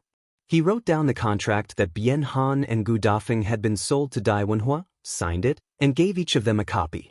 Dai Wenhuo put away his copy in satisfaction, and a glint flashed across his slightly lowered eyes. That's right. It was a normal transaction, and the silver had been paid. In the future, don't ask me for favors just because you have given me 2 servants. I wouldn't admit it. Zhou Defu had misunderstood and did not realize that he had fallen into Dai Wenhuo's trap. He invited Dai Wenhuo to drink tea, then asked someone to bring the servant with the surname Bian. The servant turned around to go, but he was stopped by steward Zhou halfway. "I'll go." The person sent by Mrs. Zhou happened to see it. He immediately ran back to the tranquil orchid courtyard and panted as he recounted the matter. When Mrs. Zhou heard that Dai Wenhuo was here to ask for the servants, she was stunned. Could it be that the brother that the Gu woman met was related to the prefecture magistrate's family? He didn't come before because he went to ask the young master for help? "Oh no, madam, Steward Zhou is on good terms with Mrs. Ren. I'm afraid he went to inform her, right?" The nanny suddenly exclaimed. Mrs. Zhou could not sit still anymore. "Let's go to the front yard to take a look. Nanny, bring someone to the snow-blowing garden personally to bring her out. If Mrs. Ren stops you, say that it's old master's orders. If she delays you, well, teach her a lesson." "Yes, ma'am." "Bring a few more people." The nanny immediately ordered a few servants in the courtyard to leave with her. Mrs. Zhou tidied her clothes and led the 2 maidservants to the front courtyard. At this moment, Gu Yundong also saw Steward Zhou, who had stopped the servants and personally went to look for the servants. A bad feeling flashed across her heart. She whispered to Dai Wenhuo, "I'll go to the toilet." Dai Wenhuo knew that she must have something to do and immediately scolded, "I told you to drink less water before leaving. Come back quickly." Zhou Defu saw that although Dai Wenhuo was dissatisfied, he did not seem angry at all. He knew that Dai Wenhuo definitely liked the servant. Hence, he quickly said, "I'll get the servant to bring this young man over." Gu Yundong said in a rough voice, "No need, no need. I'll just go out and ask." Then she looked like she couldn't hold it in anymore and ran away. Zhou Defu frowned slightly and hurriedly gave the butler a look. This was his residence. Although the other party was brought over by young Master Dai, the servant could not walk around casually. His study had many secrets. The butler hurried to catch up, but Gu Yundong ran very fast. How could the butler catch up?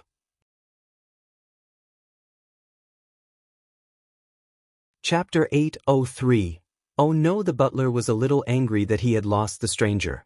If he told Zhou Defu now, he would definitely make Dai Wenhuo unhappy.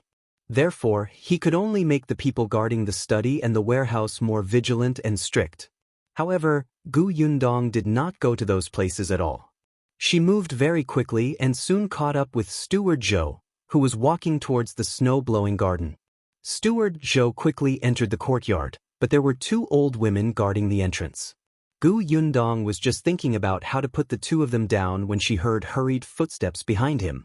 She quickly hid behind a big tree at the side and watched helplessly as 4 burly old women followed a nanny and quickly walked towards the snow-blowing garden. The nanny in the lead instructed the old woman behind her with a serious expression, "Keep a close eye on Mrs. Ren later. That person is the most ruffian.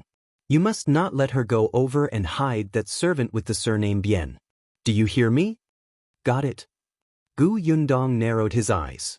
"Mrs. Ren? Who are these people? They looked fierce, as if they were here to cause trouble." The next moment, Gu Yundong confirmed her guess. These people were indeed here to cause trouble. As soon as they reached the entrance of the courtyard, they were stopped by the old woman guarding the door. "What are you doing? This is the snow-blowing garden. You're not allowed to be impudent." The leading nanny did not stop walking at all. She said to the old woman behind her, "Shut their mouths and drag them to the side." "Yes." Then, 2 old women walked out and pounced on the 2 guards. The two of them instantly shouted, "Nanny Su, how dare you? Aren't you afraid that old master will argue with madam if he finds out?" Nanny Su sneered. "We're here on master's orders to look for someone." After saying that, she entered without looking back. The old woman guarding the door wanted to say something, but her mouth was blocked and she could not make a sound at all. Then she was dragged away. Yundong understood that the people who came later were Mrs. Zhou's people. It seemed like Mrs. Zhou knew that Qiuyue was up to no good, so she took precautions in advance. It just so happened that she had helped Yundong. Without the old woman guarding the door, Yundong could easily enter again. She followed Nanny Su inside and saw Qiuyue, whom she thought was dead, sitting in the central room. She was wearing gold and silver, and her face was rosy and her figure was curled up. Her life was not ordinary. Steward Zhou was standing in front of Qiuyue. Steward Zhou bowed slightly as if he was reporting to her. However, Qiuyue had a relaxed expression on her face. She wasn't in a hurry even when Nanny Su barged in. She just chuckled. "Steward Zhou, what are you talking about? A man with the surname Bian? I don't have such a person. You're making things difficult for me. You can't possibly make me create one for you, right? Also, Nanny Su, what do you mean by bringing so many people into my courtyard with great fanfare? I'm master's concubine after all. You're disrespectful and don't take master seriously at all." This pretentious look made Yundong feel nauseous. But very quickly, she narrowed her eyes and scanned the room. Other than Qiuyue and a few younger maidservants, she did not look like Mrs. Ren at all. Yundong's expression changed slightly. "Oh no."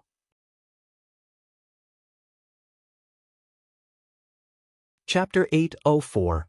Yundong makes a move retracting her gaze from Qiyue's face. Yundong immediately turned around and ran to the left. Her movements were a little loud, causing the few old women standing behind Nanny Su to turn around. Unfortunately, before they could take a closer look, she had already disappeared. Yundong ran very fast. Eldest Aunt Gu had already told her about the layout of the entire snow-blowing garden before she came. She also knew where the room they were locked in was. Thus, Yundong recalled for a moment before heading straight to her destination. As expected, when she ran to the door of the second room in the small courtyard at the back, she saw a woman about the same age as Nanny Su hurriedly opening the lock of a room with two maidservants. Then, the two maidservants pushed open the door and entered. Mrs. Ren stood at the door to keep watch. Yundong heaved a sigh of relief. There was still time. She suddenly rushed forward. Mrs. Ren felt as if there was a gust of wind behind her. Just as she was about to turn around, she was hit hard on the shoulder. Before she could see who was behind her, her eyes rolled back and she fainted on the ground. Seeing this, Yundong immediately screamed, "Mrs. Ren!" The two maidservants in the room who were about to carry Bian out were shocked when they heard this. They hurriedly left him behind and ran out. Then, they saw the person lying on the ground. The two of them were shocked and lost for a moment. They quickly squatted down and called her, Mrs. Ren, what's wrong? Wake up." Yundong hid in a corner and was wondering if she should knock out the two maidservants when Nanny Su had already arrived with her people. She probably heard Yundong scream and ran over. She took the lead and walked the fastest. Steward Zhou cursed in his heart and followed them. On the other hand, Qiuyue was stumbling at the back because her clothes were too cumbersome. Seeing that they were here, Yundong decided to hide and observe the situation. Steward Zhou's expression changed when he saw Mrs. Ren lying on the ground. He asked, "What happened?" The two maidservants were dumbfounded and replied in fear, "Mrs. Ren fainted." "Why did she faint out of nowhere?" Nanny Su sneered. "She probably fainted because she felt guilty after doing too many bad things and was too nervous." Then, she took the lead and walked towards the room in front of her. She asked Bian, "Is your surname Bian?" Bian's mind was still in a mess. He had been a little worried since Gu Dafeng left in the morning, but he could not move his legs and could only wait. However, who knew that the person who had originally said that she would be back at noon had not been around for 4 hours? Just as Bian was feeling worried, Mrs. Ren's voice came from outside the door. Immediately after, the door was opened and 2 maidservants came over to carry him away. Bian Han felt as if his brain was about to explode. There was only one thought in his mind. The matter of Dafeng's sneaking out of the mansion had been discovered. However, before he could finish this thought, the 2 maidservants threw away their hands and ran out. Immediately after, a large group of people barged into the house. Nanny Su was a little disgusted. After all, Qiuyue was the one who used this room to lock people up. In addition, Bian Han was an injured person, so the smell in the room was a little unpleasant. She waved her hand and let the 2 old women carry Bian Han out. Then she walked out of the door first. However, just as she was about to leave with Bian Han, Qiuyue stopped her with a furious look on her face. Chapter 805. She was here to hammer Concubine Gu to death. Nanny Su, what do you mean? This is my snow-blowing garden. How can a be *tis like you come and take people as you please? Qiuyue was furious. When she heard Steward Zhou say that someone had come to look for the servant with the surname Bian in her courtyard, she and Mrs. Ren immediately thought of Bian Han. Mrs. Ren immediately wanted to secretly take him away. Who knew that she was still a step too late? What was even more hateful was that Gu Dafeng was not in the house. She must have run out to cause trouble. She had really underestimated her. Nanny Su saw the man she needed. Since he was not secretly taken away beforehand, she was not in a hurry. She laughed and looked at Steward Zhou beside her. Steward Zhou, I didn't want to come in and take him away casually. Tell me, did old master ask you to come and bring this servant with the surname Bian out? Our madam saw that Steward Zhou came alone and heard that this person's legs were inconvenient, so she asked me to bring someone to help.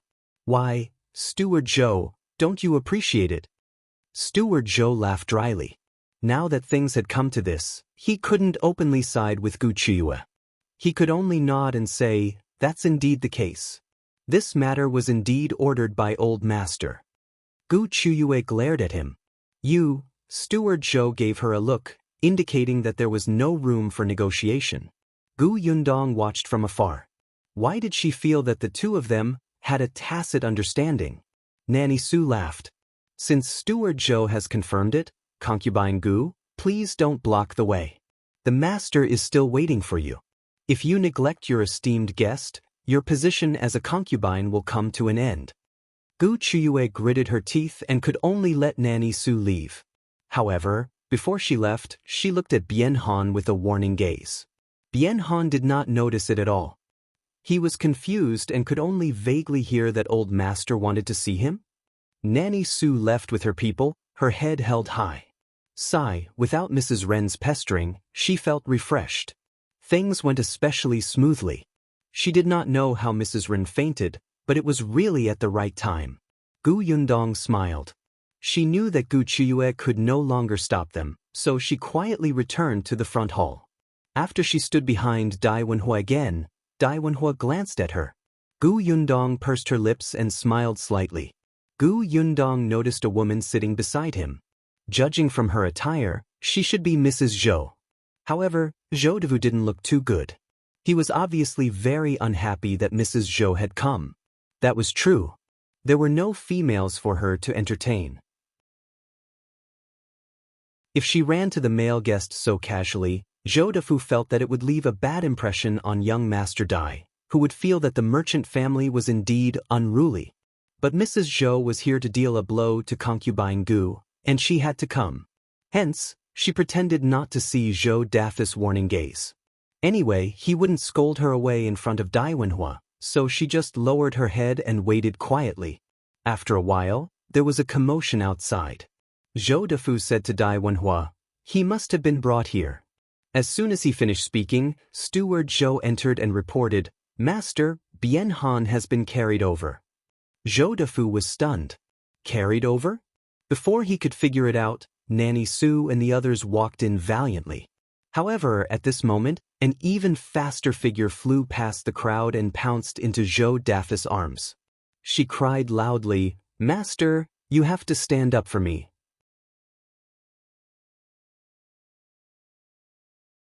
Chapter 806. Young Master Dai can just take him away, Gu Yundong smirked. Mrs. Zhou also smiled. Dai Wenhuo also hooked his lips. Only Zhou Dafa's face was ashen. He pushed the person out and shouted angrily, "What are you doing? There are esteemed guests here. Who asked you to be so unruly?" Gu Qiuyue was stunned. She felt extremely wronged, but she could still see clearly that there were many people standing in the hall. Mrs. Zhou was also there.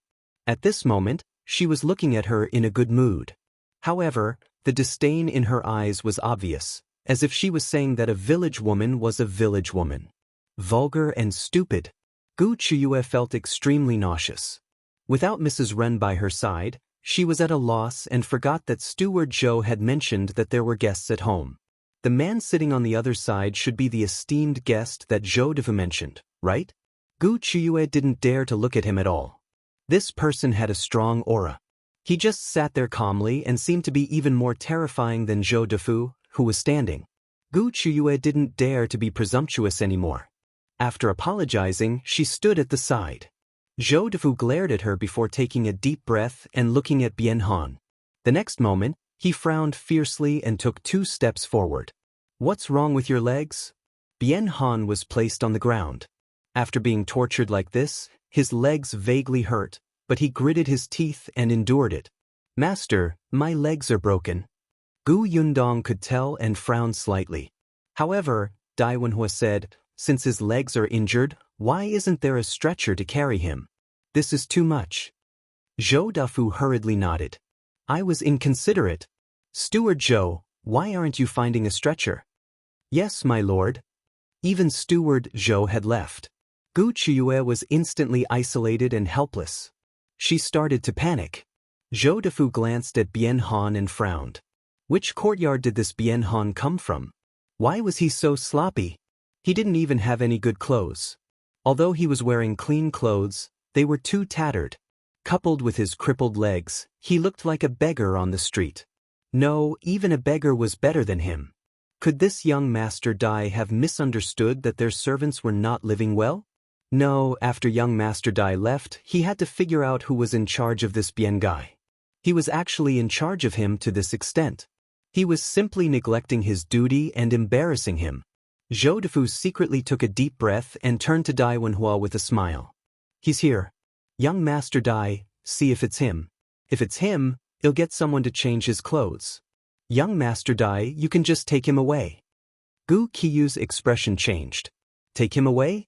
Let this young master take Bian away? How could he do that? No way."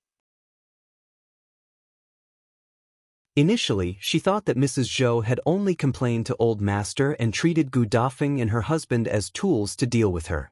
It turned out that she did not. Instead, she had given them to young Master Dai. Dai Wenhuo had already learned from Gu Yundong that this person was the person they were looking for. He immediately said to Zhou Dafu, "It's him. There's no need to change his clothes. Anyway, I'll distribute new clothes to him when I bring him back to the residence. Old Master Zhou, please give me the indenture." Of course. Zhou Dafu nodded. He turned to look for Steward Zhou and realized that he had sent him to find a stretcher. Hence, she could only look at Nanny Su, who had brought the man in.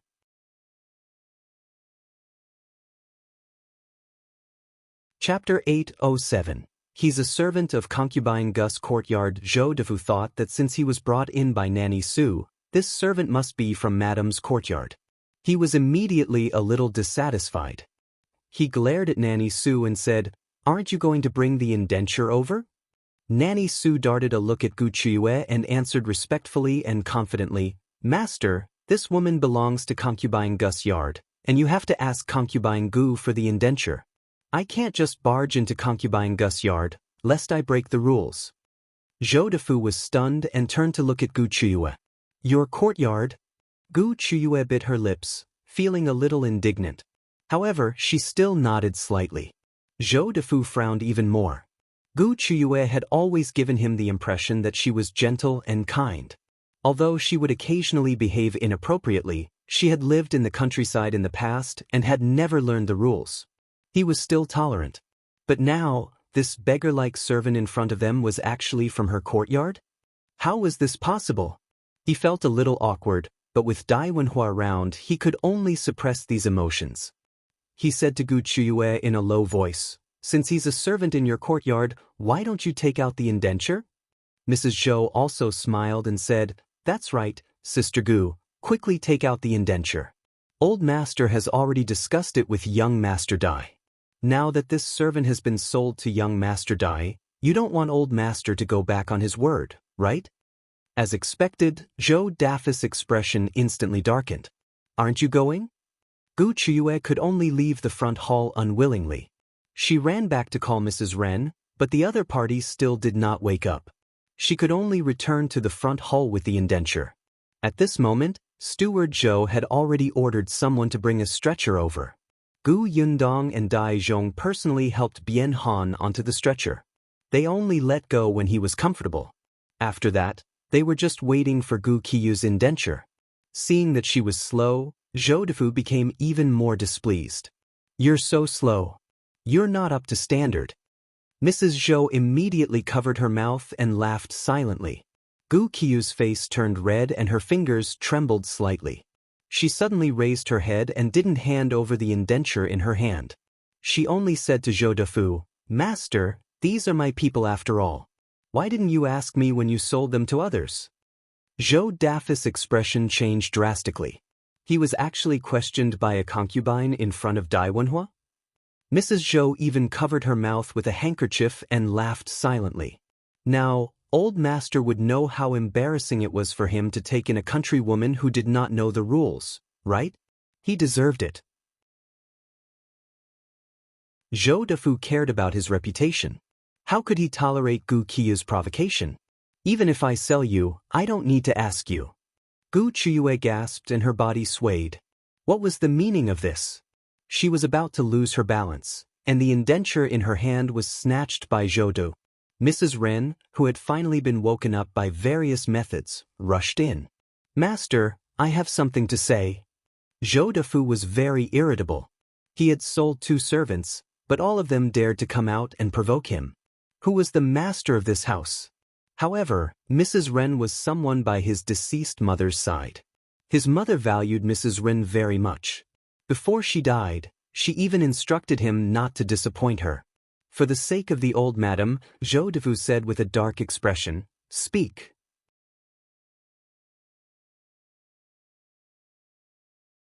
Chapter 808. Uncle, in Yundong. Mrs. Ren glanced at Bian and said, "Actually, this Bian and his wife are different from ordinary servants."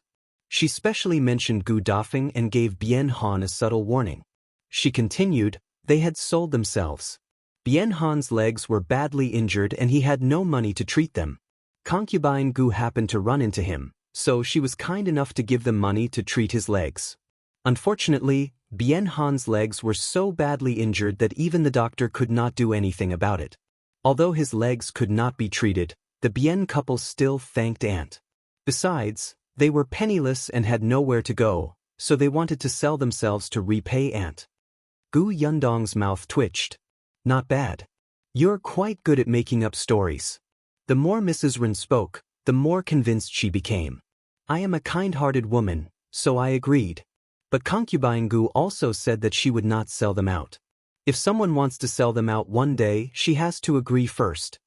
Qiuyue heaved a sigh of relief. Indeed, with Mrs. Ren by her side, she had nothing to be afraid of.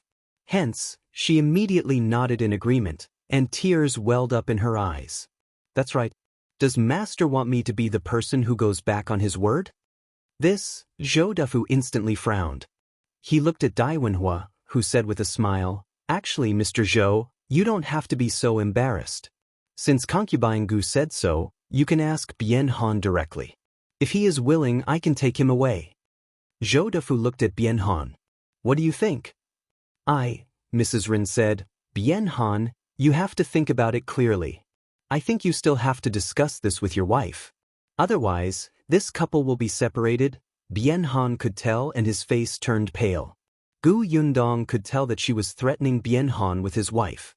Unfortunately, Mrs. Ren and Qiuyue did not know that Dai Wenhuo wanted to buy 2 people this time. Previously, when Steward Zhou went to inform Qiuyue, because time was tight, He did not have time to explain the cause and effect. He probably only said that someone wanted to buy Bian and did not even have time to explain the reason before going in. Later on, in the front hall, they talked about indentures a few times, but they didn't mention that there were two. Hence, Qiuyue and Mrs. Ren thought that Wenhuo only liked Bian and wanted to take him away. Even Bian himself thought so. Hence, Mrs. Ren's threat was very effective. Bian would not leave eldest Aunt Gu here alone to be tortured by Qiuyue. He was about to answer when Yundong suddenly tugged at his sleeve. Yundong was squatting in front of the stretcher in front of him. His back was facing Zhou and the others, and there was still some distance between them.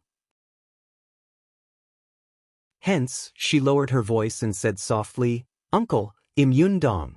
Shou, don't look at me first." Bian was stunned. "Yundong?" He subconsciously followed Yundong's instructions. Then, Yundong's voice rang in his ears again. "Don't worry. I've already met eldest aunt. She's with my father now. Just say that you want to leave with young Master Dai." A hint of joy flashed across Bian's eyes. He could finally put down his worries and fears.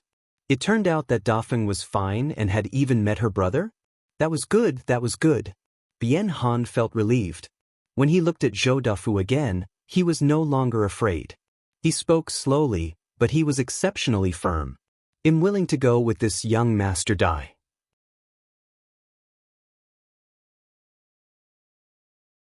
Chapter 809. He wants two servants, what? The smugness on Qiuyue and Mrs. Ren's faces disappeared.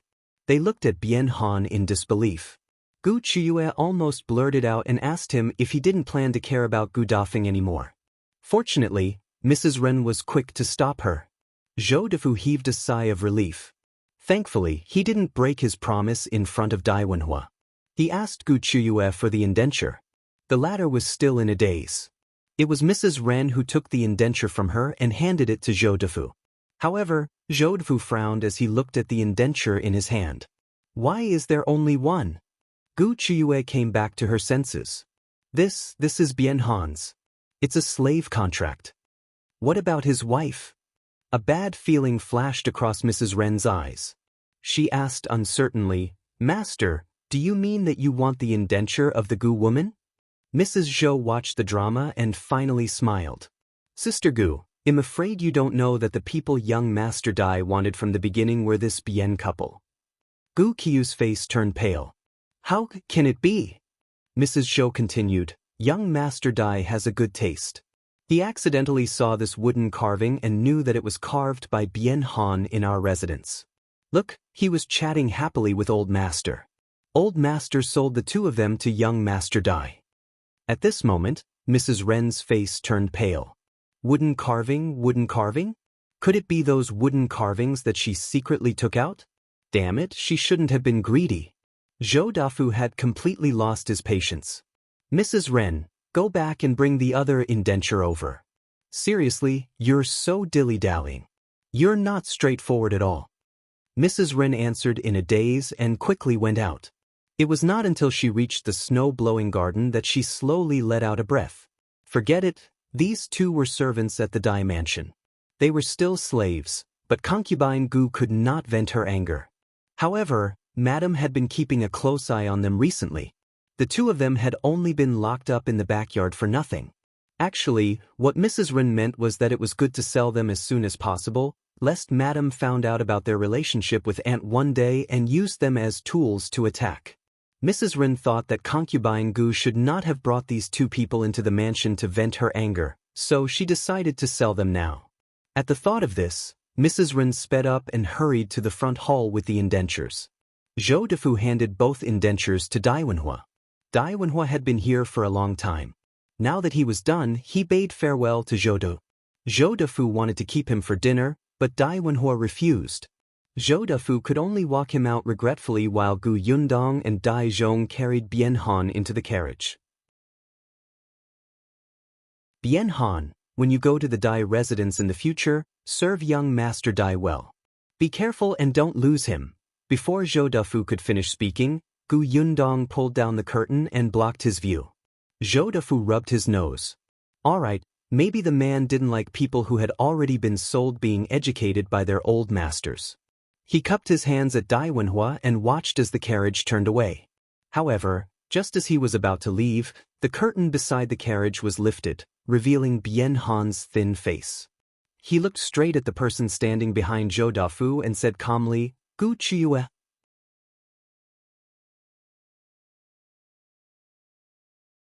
Chapter 8:10. Bian Han is her brother-in-law? Wait, Gu Qiuyue? Zhou Dafu and the others looked at Gu Qiuyue. Even if this Bian guy was bought by someone else, he was still a servant. How dare he call Gu Qiuyue by her name? Gu Qiuyue raised her eyebrows and heard Bian Han continue. "I know that the doctor who treated my legs previously was instructed by you to deliberately not heal my legs. You wanted to see us suffer. But you're my sister-in-law after all, my wife's biological sister. Furthermore, you cured my fever and let me live. We're still grateful to you. After this farewell, your sisterhood with Dafeng will be severed. From now on, we'll go our separate ways. It's good to be strangers when we meet again. Even if we're on the verge of death and lose our limbs, we definitely won't ask you to save us again. After all, I don't want to see Dafeng tortured by you until she begs for death several times. Let's not meet again." With that, he lowered the curtain and the carriage slowly walked forward, leaving the people of the Zhou mansion standing at the door as if they had been struck by lightning. Their bodies were stiff and they could not come back to their senses. Gu Qiuyue was probably the only one who was trembling slightly and screaming in her heart that it was over. Zhou Dafu slowly turned around and looked at her with an unfamiliar gaze. After a long time, he asked with a dry throat, "The man called you sister-in-law? He's your brother-in-law? The Gu woman is your sister?" Yes, the Gu family. Your surname is Gu." Zhou Dafu suddenly stepped forward and grabbed her wrist. "Is what he said true? Are they your sister and brother-in-law? Not only did you get someone to deliberately not treat his legs, but you also made them become your servants and tortured them in all kinds of ways? Is that right?" Gu Qiuyue couldn't say a word, but Mrs. Zhou was overjoyed. The heavens really opened their eyes. A person who could even treat her sister and brother-in-law so ruthlessly deserved retribution. The voices behind them became noisy, but Gu Yundong, who was in the carriage, smiled slightly. Bian Han exhaled slowly and asked her, "Was I right just now?" Gu Yundong raised his brows. "That's right, but uncle, was it really Gu Qiuyue who deliberately did not treat your legs back then?" Bian Han looked at his useless legs and smiled bitterly. He nodded. "At first, I didn't know either. I thought that my leg injury was really too serious and couldn't be treated. Later on, I accidentally heard that this was Gu Qiuyue's order." Gu Yundong also looked at his leg. "Uncle, you don't have to worry. Let's find another doctor to take a look. If it can be treated, well, treat it. If it can't be treated, we can buy you a wheelchair for you to go out. You have skills." Those wooden carvings are very beautiful. Life is not a problem at all. Bian Han couldn't help but laugh when he heard that. "Yundong, you don't have to comfort me. It's been more than a year since my legs became like this. Those bad thoughts have long passed. I won't take things too hard anymore. The most difficult days are over. There's nothing to be afraid of now." Dai Wenhuo nodded. "Well said." Bian Han quickly turned around when he heard the voice. "Thank you for your help today, young Master Dai. I just don't know." He was a little curious about the relationship between Yundong and this young Master Dai. Dai Wenhuo could tell at a glance. He immediately waved his hand and said in disdain, "I'm friends with her fiancé. I helped her on account of him." Gu Yundong did not deny it. She did not tell Bian Han Dai Wenhuo's identity to prevent him from feeling uncomfortable. The carriage arrived at the entrance of the inn not long after. If you find any errors, ads pop up, ads redirect, broken links, non-standard content, etc., please let us know reports so we can fix it as soon as possible.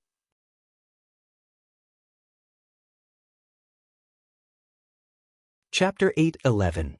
Husband and Wife Reunion. Shuirong had been waiting at the door. When he saw their carriage stop, he hurriedly ran forward. Dai Wenhuo instructed Dai Zhong and Shuirong to carry Bian Han down.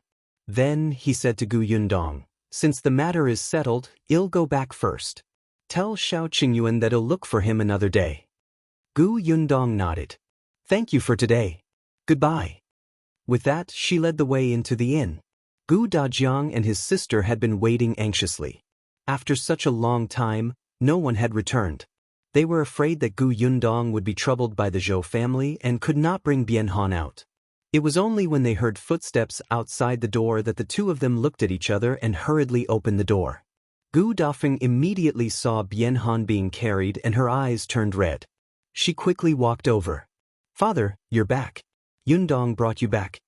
Yes, I'm back. I'm back. Bian was also so excited that his hands were trembling.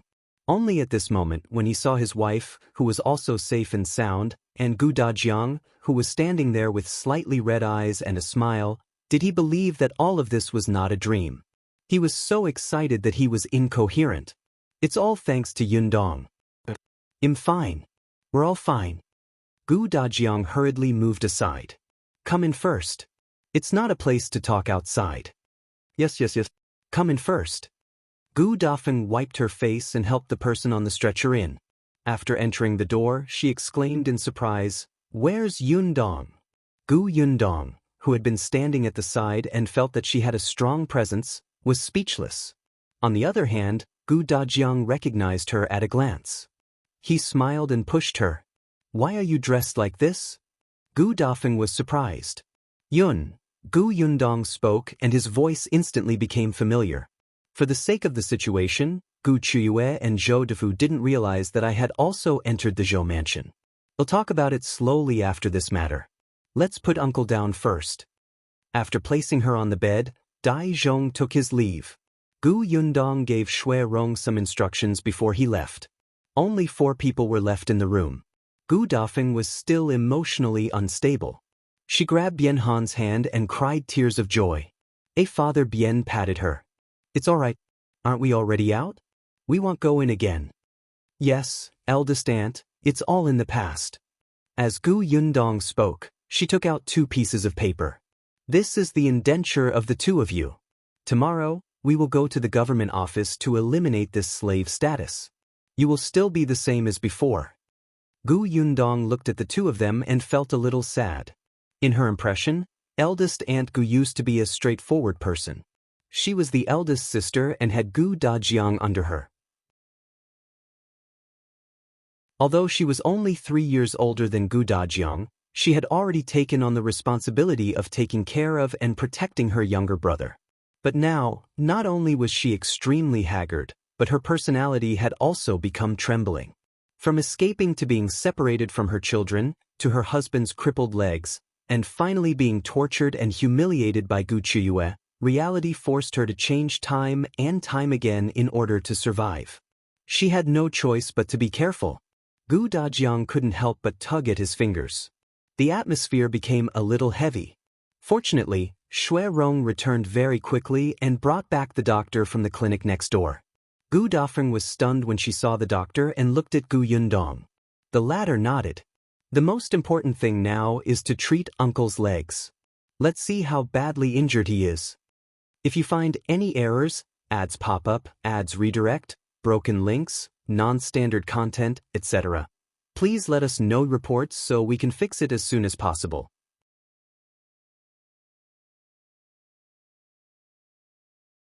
Chapter 8:12. There are always many ways. Gu Dafeng stepped back and looked at the old doctor expectantly. The old doctor had already asked Shui Rong about the situation before he came. He knew that the patient in front of him had been delayed for a year, so he could not help but be more cautious. He squatted down and carefully touched Bian's legs. Then he checked his pulse and finally lifted his pants to take a look. After a while, under everyone's nervous gazes, he shook his head slightly. I'm not good at medicine. I can't do anything about this patient's legs. Seeing that everyone's eyes instantly dimmed, the old doctor quickly said, However, it's not completely impossible to cure him. If you're capable, you can bring him to other medical centers. Gu Yundong thought of the old doctor's clinic. It was indeed not big and there were only 2 doctors in charge. It was still much worse than Huimin Medical Center. Thus, after Shui Rong sent the old doctor away, Gu Yundong comforted the two of them. I know Dr. He from Huimin Medical Center. His medical skills are very good, and his medical ethics are also very good. Although he seemed to be good at brain acupuncture, he could introduce them to reliable specialists. But the Huimin Medical Center is a little far from here. I'm afraid it's too late to go there now. Let's go back and rest for a day. After we recover, we'll go to the medical center tomorrow to see the doctor there. That's right. Gu Dajiang nodded. We've only seen one doctor. If one doesn't work, we'll see two. If two don't work, we'll see three. If you can't be treated in Xuanhe Prefecture, there's still the capital. Gu Dafeng was finally amused by the father and daughter's anxious comfort. All right, capital? That's far from us. You make it sound like you can go there casually. Gu Dafeng used to come from a village. At most, she had been to the county city. She had only gone to the prefectural city after fleeing the wilderness. She had come all the way to the Xuanhe Prefecture. However, her thoughts were still the same as before. In the countryside, when she was seriously ill, she would at most go to the county city to look for a doctor. If others said that she could not be treated, she would most likely go back and wait to die. Gu Dafeng would not be satisfied, but at most, she would go to the prefectural city to treat his husband's illness. She had never thought of going to a place as far away as the capital. That was simply impossible for them. At most, she would do more work in the future and take good care of her husband. However, Gu Dajiang was different. He was currently studying at Tianhai Academy. Ignoring everything else, the students he knew came from many places. There was no lack of rich children from the capital who came to study.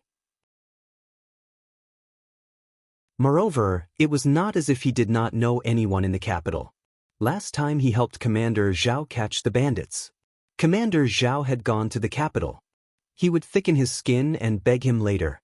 The man was a friendly person and would definitely help find a doctor. Most importantly, his Yundong was capable enough to know the imperial physician, Song Dejiang. Look, there were still many ways. Anyway, you don't have to worry too much. There will be a way. Our Lunyang will go to the capital to treat her illness later. The doctor said that she lacks an herb now. As long as we find it, Lunyang's brain disease will be cured. Hearing him mention Madame Yang, Gu Dafeng was slightly stunned. Previously, she had been thinking about Bian Han and couldn't calm down to chat with Gu Dajiang. Hence, she didn't know what was going on with the Gu family. Now that he mentioned it, she could not help but ask, is Lunyang at home? What about Yunshu and Yunke? If you find any errors, ads pop up, ads redirect, broken links, non-standard content, etc., please let us know reports so we can fix it as soon as possible.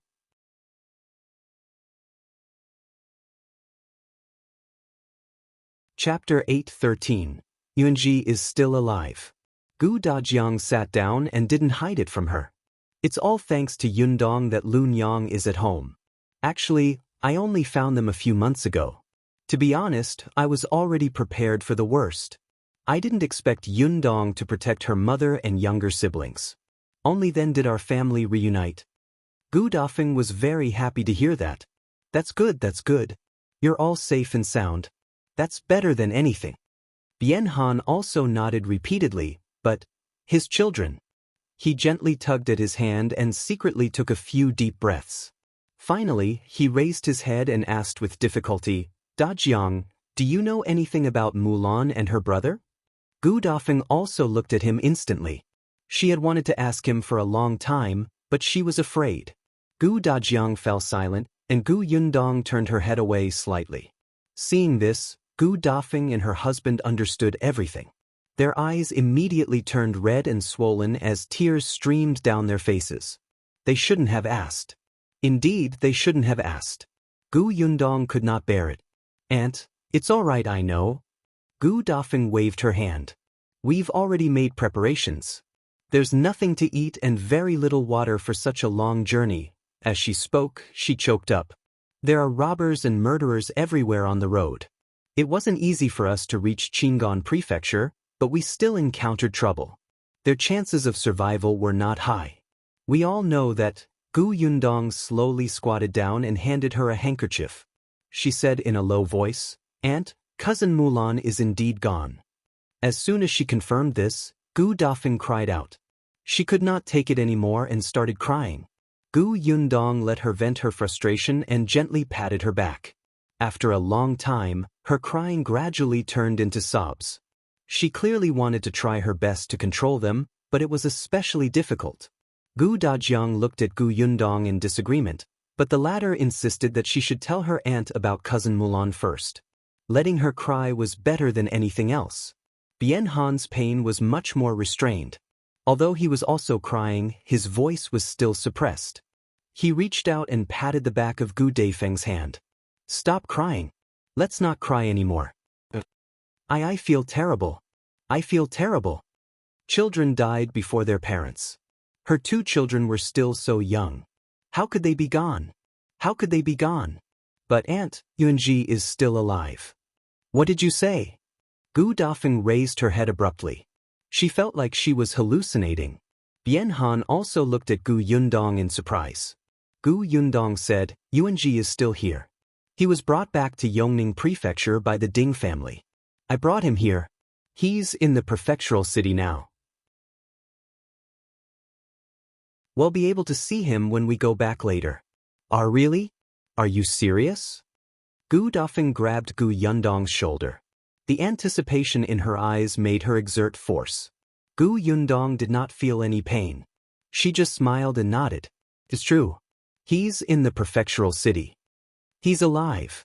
Yuanzhi is still alive. He is still alive. There were still tears in Gu Daifeng's eyes as she looked at Father Bian, who was trembling with excitement.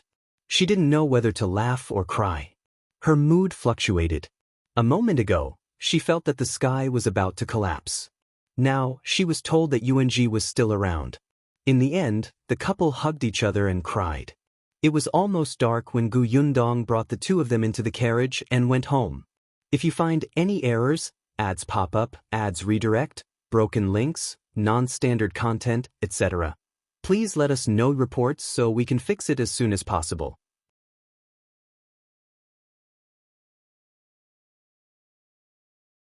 Chapter 8:14, Family Reunion.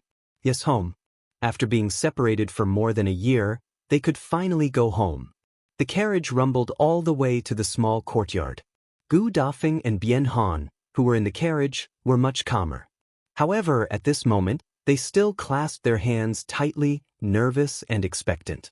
It was not until the carriage stopped at the door that the waiter entered that they looked at each other and alighted from the carriage.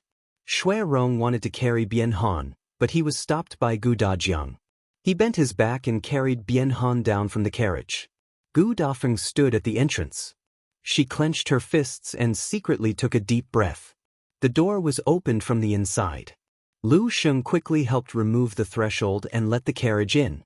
The people in the house heard the commotion and there was a series of banging sounds. Immediately after, someone ran out quickly.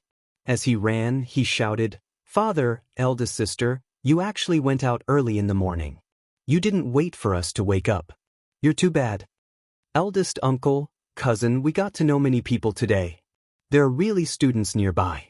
They even said that Tianhai Academy is very beautiful. Can we go tomorrow?" Gu Young's legs were short and she ran slowly.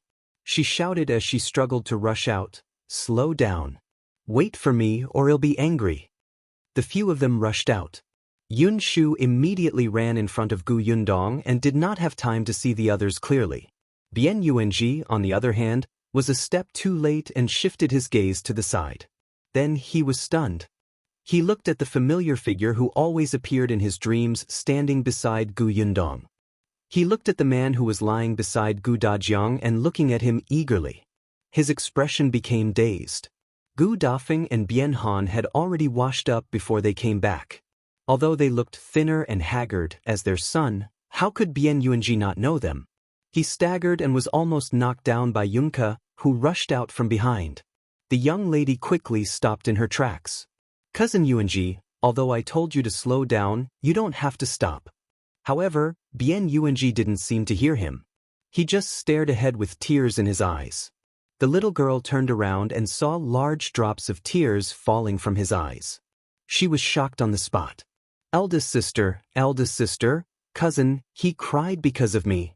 Gu Yundong did not know whether to laugh or cry, but because of this sentence, Gu Dafeng rushed forward and hugged Bian Yuanzhi. Yuanzhi, I finally see you. Bian Yuanzi's hands were trembling and he did not dare to touch her. He heard Gu Dafeng's hoarse sobbing. He looked up at Gu Yundong in confusion, as if he wanted to ask her if it was true. Gu Yundong stepped forward and patted the confused Gu Young's head. She whispered to Bian Yu, "You're not dreaming. Your parents have been found and they're back." Bian Yuanzi's tears fell even harder. He reached out his hands and hugged Gu Dafeng's neck. Finally, he raised his head and cried, "Father, Mother, where did you go? Where did you go? I thought I would never see you again in my life. I was so afraid. I was so afraid that you would leave me behind." Gu Dafeng hugged his small body and swayed slightly. "Don't be afraid. I'm here. I'm here. I won't let go of your hand again. Don't be afraid." Bian Yuanzhi cried even harder.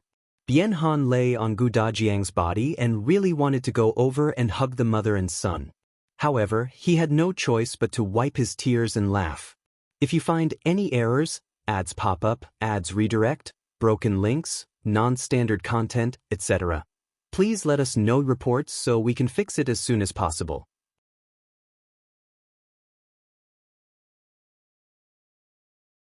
Chapter 8:15. Yuanzhi needs father and mother. When the mother and son were done crying, Gu Dafeng finally stood up with Bian Yuanzhi in her arms. She was too thin and weak. When she got up, she felt a little dizzy. Gu Yundong quickly reached out to support her and said, "Let's go in first." "Okay, let's go in first." The few of them entered the central room and sat down. Gu Yunka opened her round eyes and looked curiously at eldest Aunt Gu. She was also extremely sad from Bian Yuanzi's crying just now. After crying for a while, her eyes were still sparkling.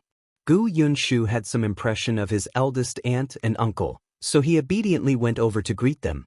Seeing this, Gu Yunka obediently greeted them under eldest sister's introduction. Gu Dafeng looked at the well-behaved children and felt her heart heat up. She said, "I," a few times. Bian Yuanzhi was still in her arms. He had cried too hard just now and had yet to recover. Coupled with the fact that he had just met his parents after a long time, he only wanted to be an insensible child who refused to let go of his parents. It wasn't until a pair of hands appeared on his head that he slowly raised his head and looked at Bian Han. "Father." Gu Dajiang placed Bian Han on the chair beside him.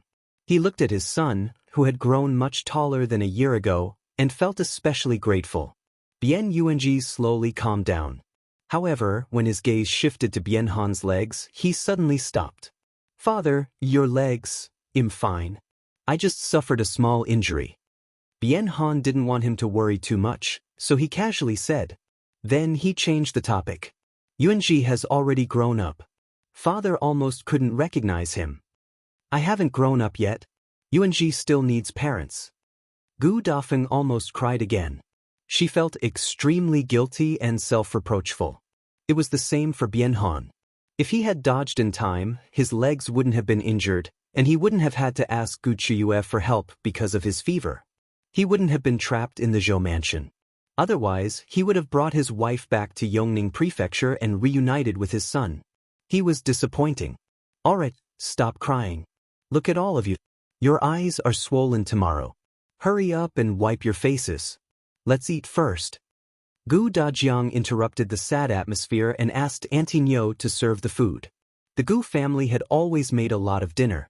Auntie Nyo's status in the previous master's family was not high, so she did not have the chance to show off her culinary skills. After arriving at the Gu family, she could finally show off her skills. Especially since Miss did not hide anything and told her the cooking methods of several dishes, Auntie Nyo was the happiest in the kitchen every day. Especially since the master's family had returned yesterday. Unfortunately, they came back late and she did not have time to prepare many dishes. Coincidentally, she would make more today. Hence, with the addition of Gu Dafeng and her husband, the food on the table was still more than enough. The family had just walked to the reception hall and sat down when they heard the news that Shao Qingyuan was back. Gu Dafeng didn't know about Shao Qingyuan. She just looked up and saw a tall figure step into the door. Yundong stood up to welcome him. I thought you wouldn't come over because of the pharmacy's business today. Come over for dinner. I still have to go over later. After Shao Qingyuan finished speaking, he saw two unfamiliar figures. Yundong quickly introduced them to each other. Upon hearing that it was eldest Aunt Gu and her husband, Shao Qingyuan revealed a rare look of surprise. You've finally found them? Yes, I'll tell you about this later. Shao Qingyuan nodded and quickly went forward to greet the two elders. If you find any errors, ads pop up, ads redirect, broken links, non-standard content, etc., please let us know reports so we can fix it as soon as possible.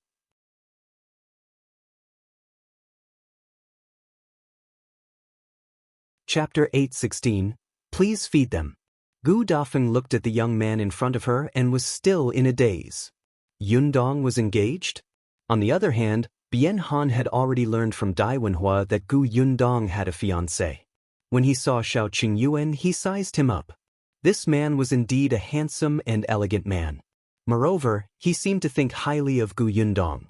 The two of them didn't know where Shao Qingyuan was from or what was going on at home. However, now wasn't the time to ask. After everyone got to know each other, they sat down to eat. Eldest Aunt Gu ate a bowl of porridge at noon. Bian also ate half a bowl after being brought to the inn. At this moment, she was a little hungry. However, when she was in the Zhou family, hunger had become a common occurrence. She was already used to it. Looking at the table full of dishes, the two of them were a little stunned. Not to mention the hunger in the Zhou mansion, even before they fled, they had never eaten such a sumptuous dinner. Her eldest brother's current life was already so good. Gu Dajiang moved his chopsticks first. Don't just stand there. Let's eat. We'll talk after we're done. Gu Yundong asked Aunt Nyo to bring 2 bowls of porridge over. She brought them to eldest Aunt Gu and Father Bian and said, the doctor said that your stomachs are not good now and you need to recuperate first. It's not appropriate for you to eat too much oil or salt. Therefore, you'll get Aunt Nyo to make easy-to-digest food these few days. Porridge, noodles, and so on.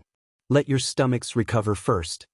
Bian Yuanzhi, who was putting food into his parents' bowls, immediately dropped his chopsticks and went towards the vegetables. As Gu Dafeng listened, she felt that Yundong had really changed a lot. He was considerate and capable.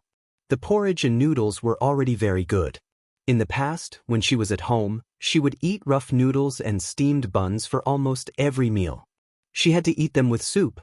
Looking at the porridge in front of them, they felt like they were living the life of a rich family. Hence, she nodded. Okay, you'll listen to Yundong. Bian also smiled. Unexpectedly, when the two of them turned around, they realized that their bowls were filled with vegetables. When they looked at Bian Yuanzhi, he was looking at them with a look of praise. Not only him, but even Yunshu and Yunke looked the same. Clearly, they had also picked up a lot of food for them. Gu Yundong did not know whether to laugh or cry. Yuanzhi, although it said that you can't eat fish or meat with a good stomach, it doesn't mean that you can only eat vegetables. Those shredded meat are not a problem. Bian Yuanzhi immediately felt embarrassed.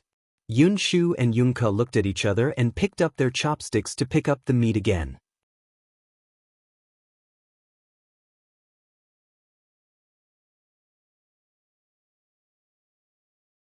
Chapter 8:17. Shao Qingyuan's news. What surprised Gu Yundong was the youngest, Gu Yunke. The little girl was enjoying her meal. From time to time, she would look up at her second brother and cousin with obvious disdain. Despicable? Gu Yundong was stunned.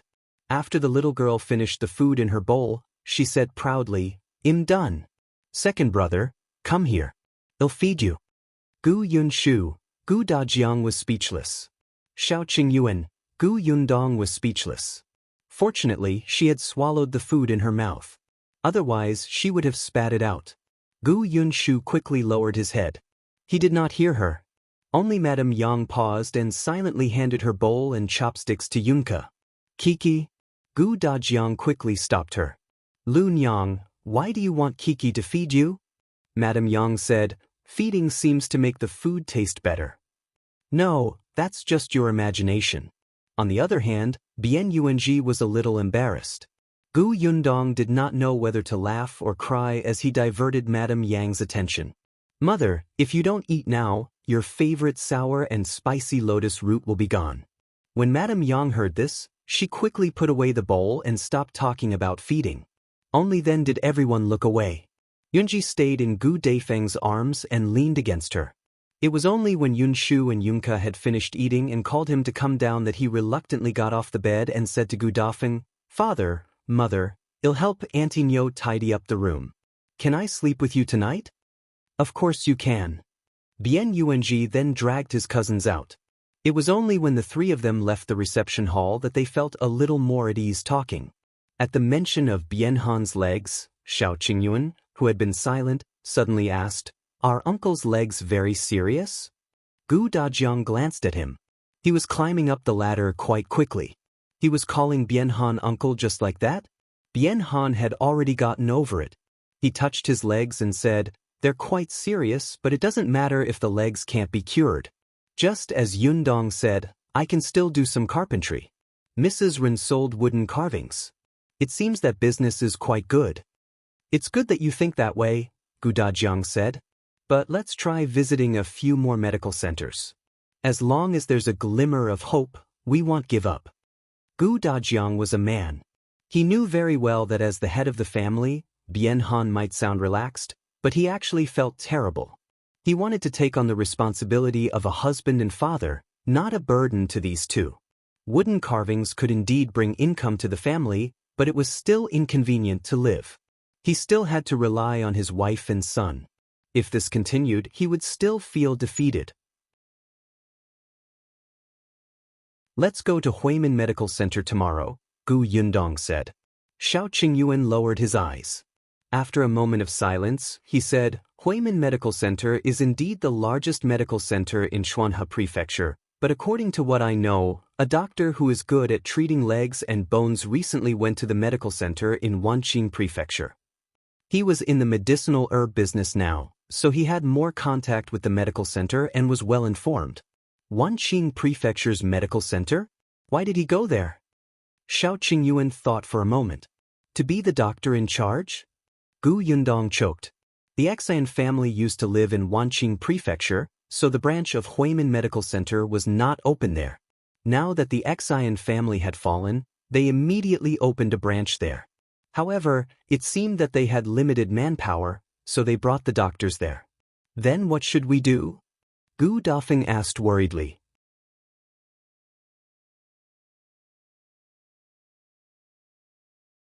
Chapter 8:18. Shao Qingyuan has a candidate.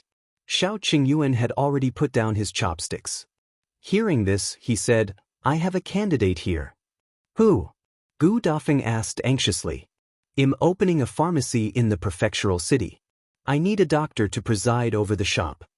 Shao Qingyuan looked at Gu Yundong. I've already told you that I've found a doctor.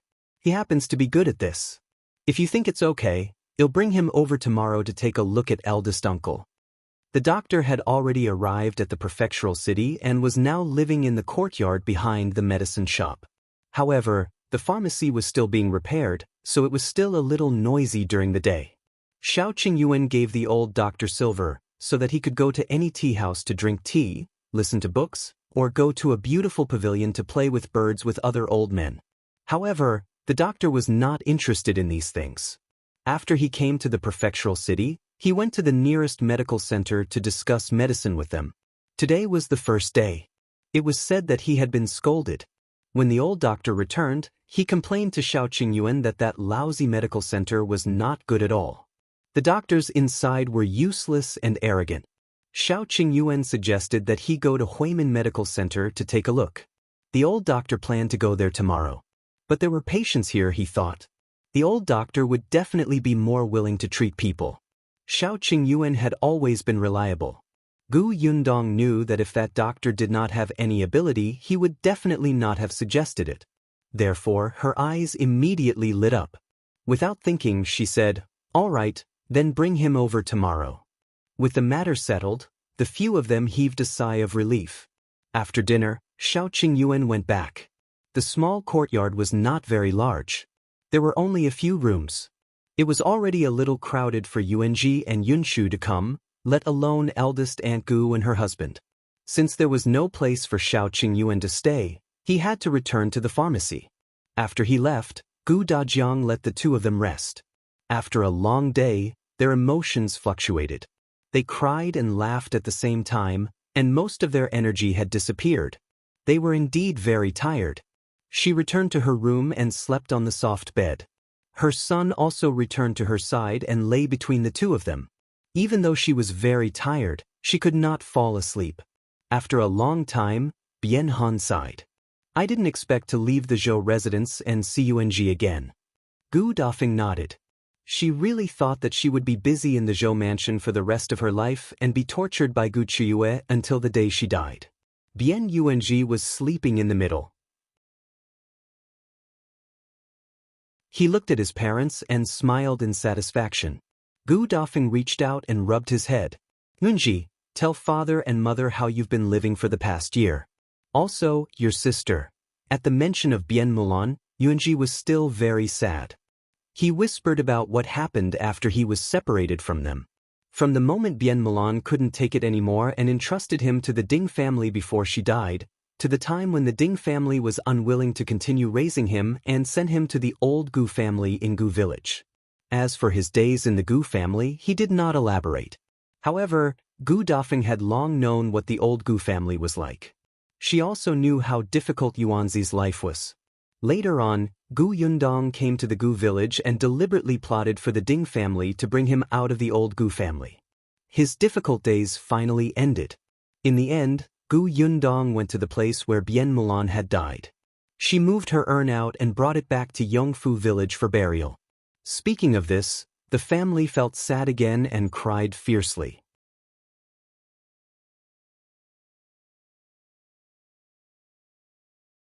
Chapter 819. Those Things. At this moment, Gu Dafeng was especially grateful to Gu Yundong. Your cousin has really done too much for us. Yes, my cousin is very powerful. On the way to escape, Aunt and Yunshu and Yunka came to Yongfu village under my cousin's protection.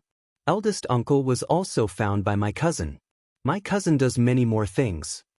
Speaking of Gu Yundong, Yuanzi's eyes were filled with admiration. Gu Dafeng and Bian looked at each other lovingly. Yes, you have to be as good as your cousin in the future. Bian Yuanzhi nodded hurriedly and began to talk about the days when he came to Yongfu village. He said that he met Yunshu's teacher as soon as he arrived in the county city. Then, his cousin asked the teacher to take him in as a student. Gu Dafeng and her husband were stunned. What did you say? You went to school? Yes. My cousin said that you don't have to take the imperial examination, but you have to know how to read. If you study hard, your future will definitely not be bad. I'm studying in the county school with Yunshu now. Our teacher is very impressive. He used to be the top scholar and has very strict requirements for accepting students. Yunshu studied well and was chosen by the teacher. However, I don't even know how to read, so my cousin spent a lot of effort to get the teacher to accept me. Gu Yundong expressed that she did not. Gu Dafeng and her husband were stunned. Although Gu Yundong had told them some things today, she had never mentioned that Yuanzhi was going to study in a school. Moreover, this school was not one of the small private schools in the village. The teacher was a big shot. Gu Dafeng was speechless. Who would have thought that Yundong would give Yuanzhi what she wanted to offer but could not afford? Bian Yuanzhi was still talking. He said that the Gu family now had a workshop in Yongfu village and had more than 100 long-term workers.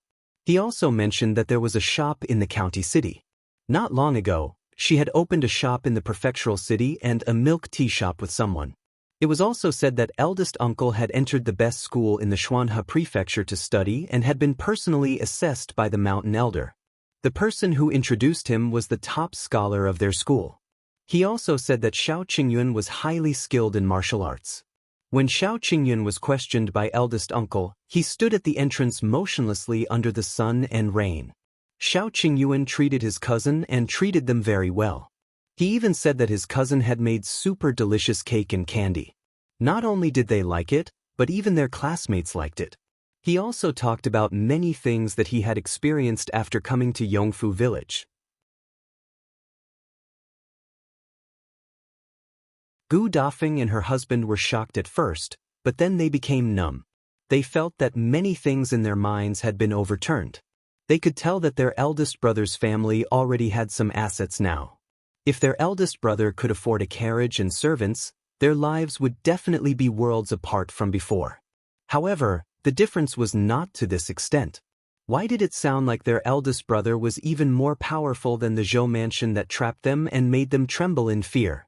The impact was a little huge, and the couple could not maintain their expressions. In the end, Yuanzhi was too tired and fell asleep as he spoke. Only then did the two of them close their eyes and fall asleep.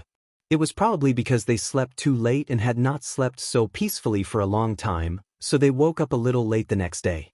The Gu family did not disturb them. It was only when Shao Qingyuan brought the old doctor and shouted for the patient the moment he entered that the family of three got up. The three of them immediately felt a little embarrassed and quickly got up to leave. When they came out, everyone saw that their eyes were red and swollen. They knew that they must have cried again last night, so no one said anything.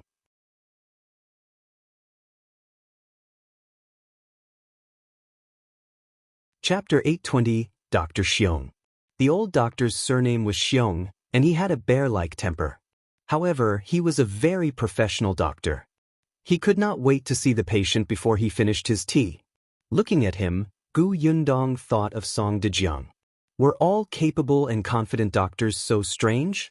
However, she insisted that Bian Han finish his breakfast before going to the doctor. Dr. Xiong was a little unhappy at first, but when he heard that the other party's stomach was not good, he immediately waved his hand and asked him to hurry up and eat. When they finished eating and started to look at his legs, the family began to prepare for battle. Dr. Xiong washed his hands and quickly sat opposite Bian Han. Seeing that his entire body was tense, he hurriedly waved his hand. Relax, relax. It's just a look. The treatment hasn't started yet, and it won't hurt. It's too early to be nervous. Bian Han laughed at his words and relaxed at that moment. Unexpectedly, in the next moment, Dr. Xiong knocked on his leg. He didn't know where it hit. Although it was just a light knock, it immediately hurt so much that tears were about to come out, and cold sweat kept flowing out. The others' hearts tightened. Bian Yuanzhi hugged Dr. Xiong's hand. Don't hit me. It hurts too much. Dr. Xiong's mouth twitched. Then do you still want me to treat your father's legs? Gu Yundong was not good at medicine, but she knew that she could not disturb the doctor's treatment, so she pulled Yuanzhi over.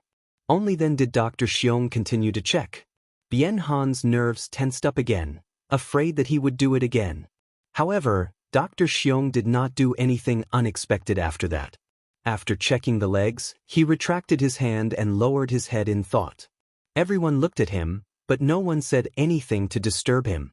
However, his silence made people a little anxious. It was Shao Qingyuan who asked him, "Can the legs be treated?"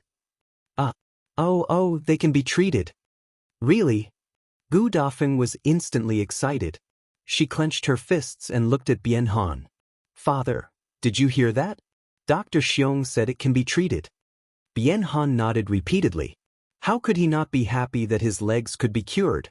Then, Dr. Xiong, what do we need to prepare? Do we start treating him now? Gu Dajiang was equally excited. Dr. Xiong glanced at everyone and said, whether the legs can be treated or not, we still have to ask for his opinion. What do you mean? His legs can be treated, but it's painful to treat them. I'm afraid you won't be able to withstand it. How so? Dr. Bear shrugged. First, we'll have to break his bones again, then set them back together. Break his bones again? Everyone gasped. Gu Dafeng recalled the miserable cry of pain when her husband's legs were broken by a horse. Her face instantly turned pale, and her body trembled slightly. Others might not know, but Gu Dafeng did. Although Bian Han was a man, he was actually especially afraid of pain. Dr. Xiong could also see this. The light tap just now was enough to make Bian Han break out in cold sweat and tremble in pain. The pain of having his bones broken again was really unbearable for him. Father Bian did tremble a little, but he looked at his legs and thought of his wife's and children's lives in the future. He gritted his teeth and said, "No, it's okay.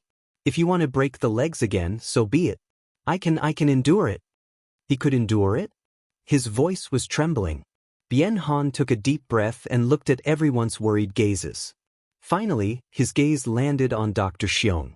He closed his eyes and said, "Come, come, let's break them." Dr. Xiong was speechless. Now is not the time.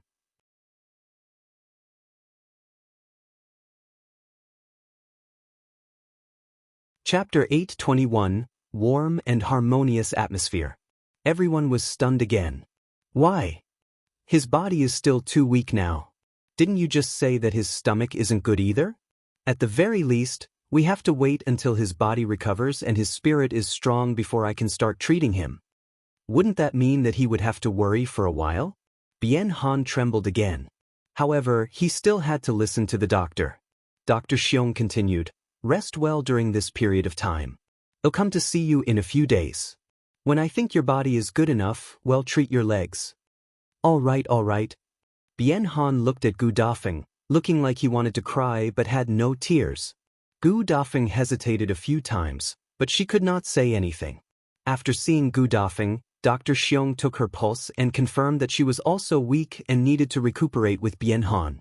Then, he prescribed a few medicinal cuisines and got someone to make them for them. Gu Yundong was surprised.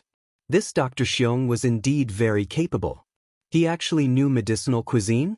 After the matter was resolved, Dr. Xiong left the Gu family, leaving the entire family behind. They did not know if they should be happy or worried. However, the medicinal cuisines that Dr. Xiong mentioned needed to be studied carefully. Auntie Nyo took the list. Still, she couldn't read very well, especially since Dr. Xiong's handwriting was flamboyant. It looked too strenuous. Gu Yundong could only follow her into the kitchen. Coincidentally, she was also very interested in the medicinal cuisines. As for the shop, she would go there another day. Her aunt's matter was more important, right? Shao Qingyuan followed the instructions on the list and grabbed the herbs. Then, he taught her how to recognize the words while watching her cook medicinal cuisines. After clarifying that, he left. Gu Dafeng felt bad. She felt that she should help. However, she was worried that she would be clumsy and waste all the ingredients and herbs. She could only help from the side. Yunshu, Yuanzhi, and the others had originally planned to go to Tianhai Academy today to take a look at the wall that was filled with names. Now, they didn't go anymore. The two of them surrounded Bian Han and chatted non-stop. They used clumsy words to comfort him not to worry. His legs would be cured. It warmed Bian Han's heart, as if he was really not afraid at all. On the other hand, Yunke was also looking around the kitchen. Gu Yundong and Aunt Nyo were already used to it, but Gu Dafeng was not used to it. He was afraid that she would be scalded and hurt. It was only when she saw her washing and picking the vegetables that she remembered what Yuanzhi had told him yesterday. The young lady liked to eat and cook. Madame Yang was taking care of the flower pots with Lu Hongxiu. She had been in Yongfu village for some time, as if she was afraid that something would happen to these flowers. She had already checked yesterday, but she was worried and checked again today. The entire small courtyard entered in a warm and harmonious atmosphere, until Tong Shuetao returned. She went out early in the morning and only returned at noon. As soon as she entered, she went to the kitchen to look for Gu Yundong. At the door, she cracked a few times, causing everyone in the kitchen to turn to look at her. The corners of Gu Yundong's mouth twitched. "You can't be considered mysterious anymore, all right?" She put down the things in her hand, washed her hands, and followed her out. The two of them chatted at the side. Tong Shuetao looked mysterious. Gu Dafeng shook her head and smiled. She continued with her work. However, Gu Yundong did not return after a while. Auntie Nyo happened to have some words that she did not recognize and looked conflicted. Gu Dafeng took the list and went out to look for Gu Yundong. She did not expect them to be standing under the corridor talking. It seemed like she hadn't finished speaking when Gu Dafeng suddenly heard the words, "Gu Qiuyue." She could not help but be stunned.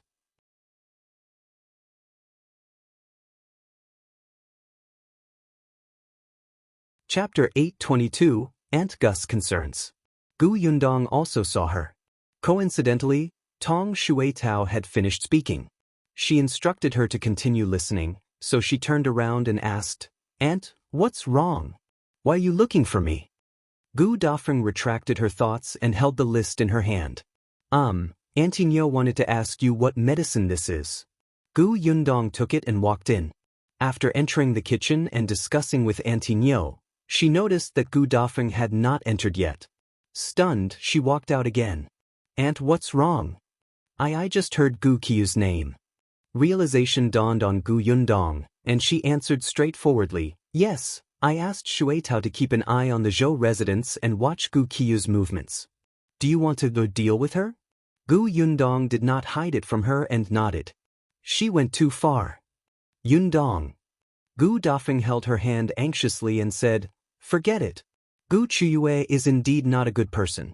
But no matter what motives she had back then, she saved our lives in the end. For the past year, I've been her slave for her. Take it as repayment for saving our lives. Now that your uncle and I have left the Zhou residence, we only want to have nothing to do with her from now on. Just pretend that you don't know her from now on." "You don't have to." Gu Dafeng knew that she did not know what was good for her. Yundong wanted to take revenge on Gu Qiuyue for their sake. But Gu Qiuyue was old Master Zhou's concubine now. Old Master Zhou doted on her very much. What if he went against the Gu family because of Gu Qiuyue?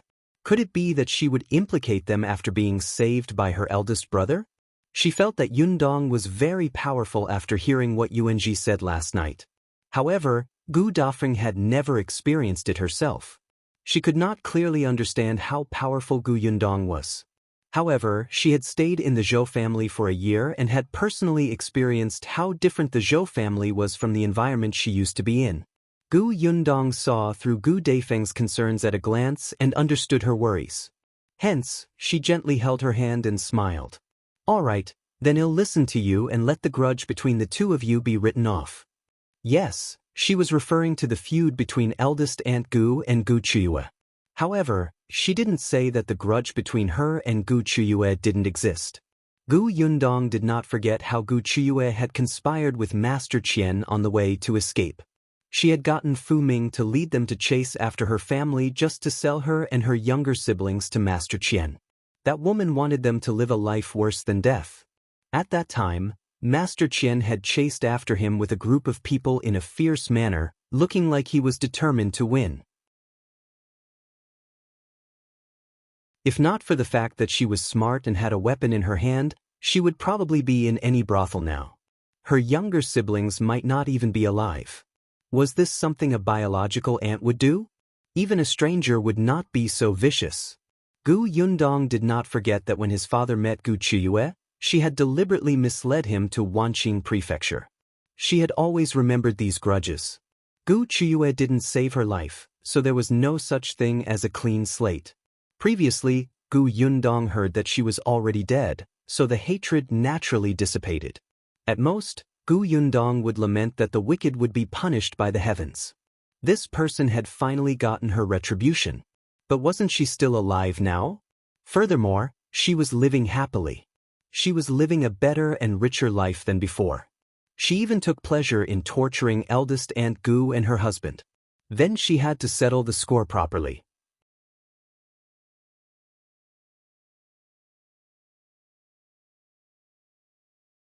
Chapter 823, Gu Qiuyue's Amazing Operation.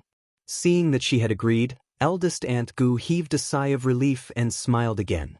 Gu Yundong pulled her into the kitchen and got busy again. But to Gu Yundong's surprise, before she could settle the score with Gu Qiuyue, the woman came to find trouble. After Gu Yundong found eldest Aunt Gu, she forgot about the portraits on the notice wall and did not tear them off in time. Unexpectedly, Mrs. Ren tore off the two portraits and followed the address on them to Aunt Ke's house. She told Aunt Ku that she knew where the two of them were. Aunt Ku was stunned. She had gone to the small courtyard frequently, especially because she had not seen Yunshu and Yuanzhi for a long time. Therefore, on the second and third day after the Gu family returned to the prefecture capital, she went to the small courtyard. Naturally, she knew about the joyous occasion of Yuanzhi and his parents reuniting. She had seen eldest Aunt Gu and Bian Han before, so she more or less knew about their experiences. While feeling pity for her, she also scolded Gu Qiuyue harshly. The person in front called herself Mrs. Ren. Could she be Mrs. Ren who was by Gu Qiyue's side that Yundong mentioned? Aunt Ku pondered in her heart. She did not know what she was up to, so she nodded without batting an eyelid, indicating that she would bring her to meet the real person who was looking for her. Mrs. Ren was a little surprised.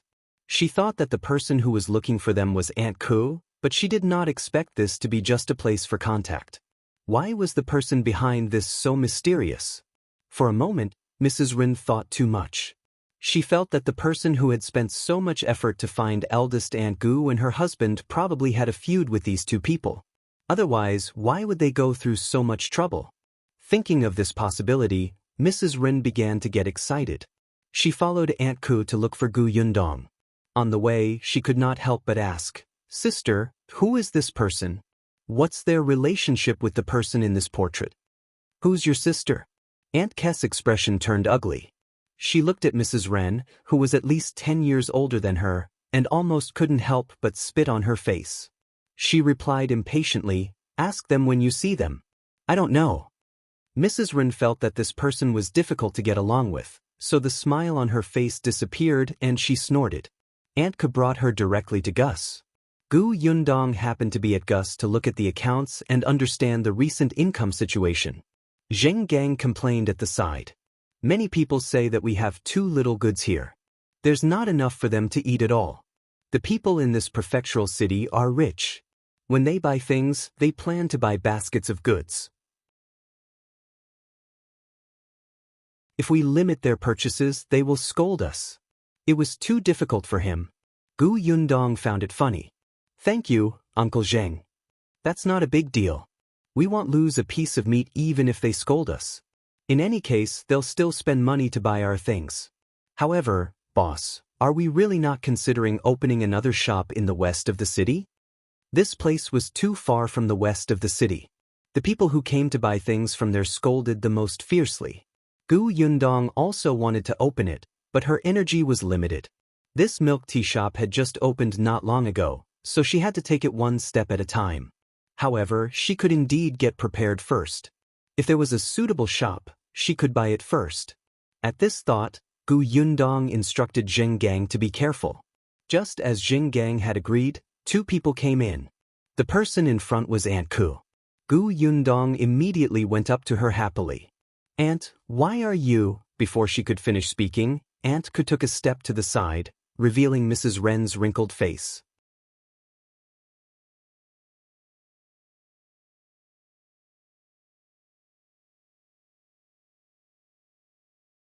It was a pity that neither she nor Gu Qiuyue would be able to get what they wanted. At the thought of this, Gu Yundong became slightly excited. He looked at Mrs. Ren with shining eyes. Yes, that's her name. It seems that you really know where they are. Tell me, as long as the information you provide is true, I'll give you the bounty immediately." Mrs. Ren was also quite tempted by the bounty and immediately said, "Gu Dafeng and Father Bian are now in Magistrate Dais residence. Young Master Dai bought them." Gu Yundong's eyes lit up. "Really? You're not lying to me. They're in the Dai residence?" "Yes, every word is true." Gu Yundong laughed out loud. That's great. Aunt Ku raised her eyes slightly and snorted secretly. "A drama queen." Seeing that she seemed to be very happy, Mrs. Ren frowned slightly and asked softly, "Miss, can I ask you what their relationship is with you? Why did you spend such a high bounty to find them? If you find any errors, ads pop up, ads redirect, broken links, non-standard content, etc., please let us know reports so we can fix it as soon as possible."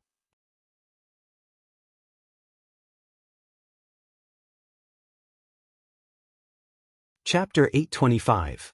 Mrs. Ren takes a huge blow. Gu Yundong was still smiling. Hearing this, he waved his hand and said it nonchalantly. "They're my aunt and uncle. I've been looking for them for more than a year. It's just that I haven't heard from them. Now, I finally have news. Thank you." As she spoke, she sounded a little sad. "I don't know if they've had a good year or if they've suffered, but it doesn't matter. Now that I've found them, I'll bring them home and definitely let them live a good life. Not to mention anything else, at least they won't have to worry about food and drinks." They'll have servants by their side to serve them. They'll be able to live a happy life after suffering. Mrs. Ren felt as if she had been struck by lightning. Aunt and uncle? And she wanted them to live a good life? Was this person the daughter of the Gu family's first branch, as Concubine Gu had said? Ren's mother felt sick. She shook her head in a daze. How could it be? How could it be? Why weren't they enemies? Actually, Gu Yundong was right. Mrs. Ren and Gu Qiuyue were indeed very unhappy that Gu Dafeng and her husband could leave the Zhou residence and go to the Dai residence to follow young Master Dai, who had a bright future. Especially when Gu Qiuyue had fallen out of favor. Initially, this matter did not have much to do with Mrs. Ren. She did not have any grudges with Gu Dafeng. If they left, so be it. She would have less trouble. However, the bad thing was that Bian Han's words before he left completely ignited Zhou Dafei's anger. Gu Qiuyue's good, simple, and kind character instantly collapsed, and she even pushed Zhou Dafei into an extremely embarrassing situation. After all, Bian Han had said those words in front of Dai Wenhuo. Now that young Master Dai knew that his concubine was actually such a vicious person, not only did he seem like a joke, but his taste was bad, so muddle-headed that he was fooled by a woman. Hence, Gu Qiuyue had fallen out of favor. Not only her, even Mrs. Ren was affected. In the past, Zhou Dafei could be tolerant of Mrs. Ren on account of his mother because Mrs. Ren usually spoke eloquently and did not make any big mistakes. However, this did not mean that Mrs. Ren could lie to him in front of everyone. Back then, she was the one who said that the couple was selling themselves. She said that Gu Qiuyue was kind and compassionate to accept them. Bullshit. What did she take him for? A servant actually fooled the head of the family. Not selling her was already the last act of filial piety to the old madam. Zhou Dafei no longer cared about her confession and apology. He didn't even look at her. Mrs. Ren's heart was filled with hatred. She wished she could rush to the Dai residence and kill this couple. Hence, when Gu Qiuyue was indignant and wanted to cause trouble for them, Mrs. Ren thought of the two portraits. The two of them also guessed who the person was and finally felt that there were only two possibilities. One was enemy, and the other was family member or friend. However, no matter what, if they cared about Gu Dafeng and her husband, they would definitely go to the Dai residence to ask for them. Young Master Dai had just bought Gu Dafeng and her husband back for less than 2 days. He would definitely not be willing to give them back. Wasn't there a conflict now? In any case, even if there was no big conflict, a small trouble was enough to make Dai Wenhuo's impression of Gu Dafeng and her husband worse. At the thought of Dai Wenhuo, Mrs. Ren's hope was instantly reignited. She immediately said, "Miss, although the other party is your family, now that they have been bought by young Master Dai, they have already become servants of the Dai residence. Even if you want to bring them back to enjoy life, I'm afraid there's nothing you can do. If you find any errors, ads pop up, ads redirect, broken links, non-standard content, etc., please let us know reports so we can fix it as soon as possible."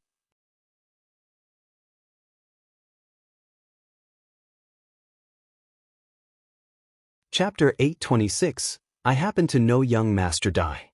Yes, that was it. Mrs. Ren felt a little better. She suddenly felt that this seemed to be more painful for Gu Dafeng. Just think about it. It was not easy for her to find her family, but she could not reunite with them. The good days were clearly close, but she could only be a servant and continue to serve others. So what if Gu Yundong opened a shop, had money, and had servants? Wasn't Gu Dafeng still a slave? This feeling of helplessness was the most interesting. Mrs. Ren could not help but smile as she thought about it. Anka also smiled slightly. Gu Yundong laughed twice and waved his hand.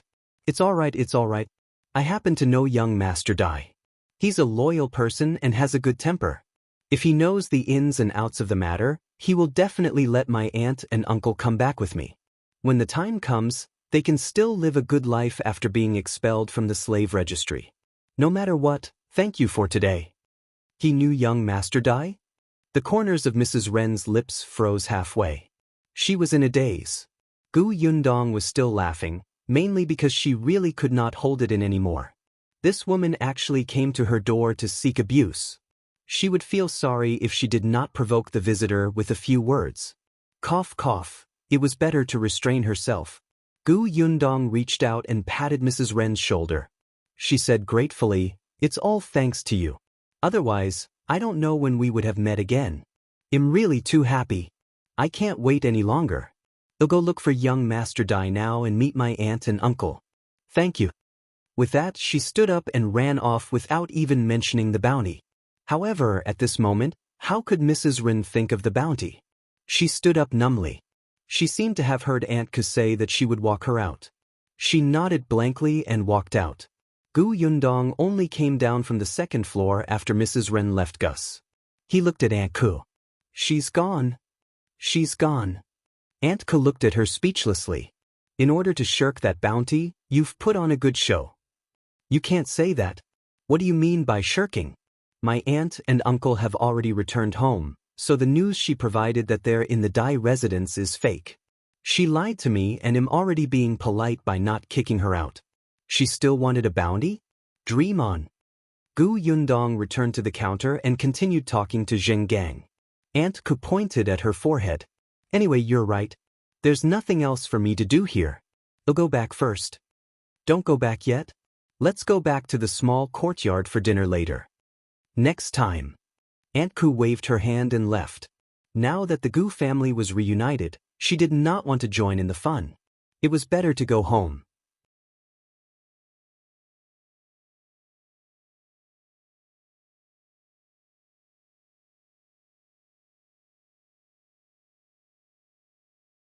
Chapter 827. It's hers. Yundong thought about it. Wasn't it the place where Shao Yuan's family used to live? That position, Yundong asked curiously. "I remember that there's a group of local tyrants living there. They're quite fierce." Su Changshun nodded. "Indeed. When my mother was looking for them, she was deceived by that person. The person didn't tell us that there were local tyrants who would wander outside. My mother saw that it was close to Su Qing's shop and the rent wasn't expensive, so she quickly rented it. In the end, on the day we moved, there was indeed a local tyrant who came looking for us." At this point he laughed. "But for some reason, although the local bully was very arrogant when he came to our door, when he saw us, he suddenly cowered. I didn't even have time to take a stick before they ran away in a hurry for no reason. It was as if they were afraid of me and never came again." Yundong blinked and quickly understood. When Gus opened, the local gangsters were waiting outside to cause trouble. Therefore, they must have seen Su Changshun as a worker and knew that he was from Gus. Gus had a powerful backer, so they were afraid of Su Changshun, so they naturally didn't dare to come and cause trouble. Zheng, who was at the side, also laughed out loud. "This is not inexplicable. These local tyrants have come to find trouble with Gus in the past, but they were ruthlessly taught a lesson by the boss and Qiuyue. They're afraid. I reckon that they must know that you're a worker here." Su Changshun was surprised. "Is that so? In that case, it's all thanks to boss and young Master Shao. Regardless of the reason, since you're our shop's assistant, if you encounter trouble, you can tell the shopkeeper or me. If we have the ability to help, we won't ignore it." If he became her shop assistant, he would be hers. Su Changshun nodded repeatedly. Hee, thank you, boss. But we're no longer in trouble. I haven't seen those local tyrants for a long time. Ever since we moved in, not only have they not come to my house, but they haven't even come near our house. Shao Yuan even said that she has to thank me for this and gave us 2 pots of flowers. Oh, Shao Yuan is our neighbor, a little girl. Yundong exclaimed, is it Shao Yuan who grows and sells flowers at home? Yes. Boss, do you know her? That's right. I didn't expect the 2 of you to become neighbors. You're quite fated. Su Changshun chuckled again.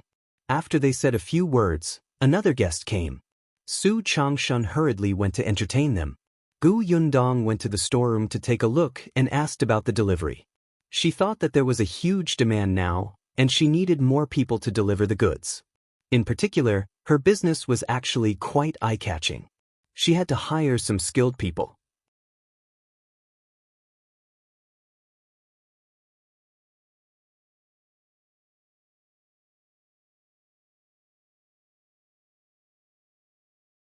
Chapter 828. She's the one who should enjoy her life. Mrs. Ren looked at Qiuyue in front of her. The corners of her mouth opened and closed for a long time, but she could not say a word. Qiuyue was extremely anxious. Say something. What's their relationship? No, not an enemy, but a relative, and Mrs. Ren wanted to cry but had no tears. She slowly told Qiuyue what she had found out. Qiuyue was stunned. She fell back into her chair in disbelief. Her pupils constricted as she muttered to herself, "You're saying that that person is Gu Yundong? She opened a shop and is rich now. She even knows the young master of the prefecture magistrate's family. She will bring Gu Dafeng and his wife back and enjoy life?" As she spoke, she suddenly laughed. "Mrs. Rin, are you joking with me?" She did not believe that Gu Yundong was still alive. How could Gu Dafeng enjoy life? Why could she only be someone's concubine and be tortured by the main wife every day? Now, she was even despised by the old master.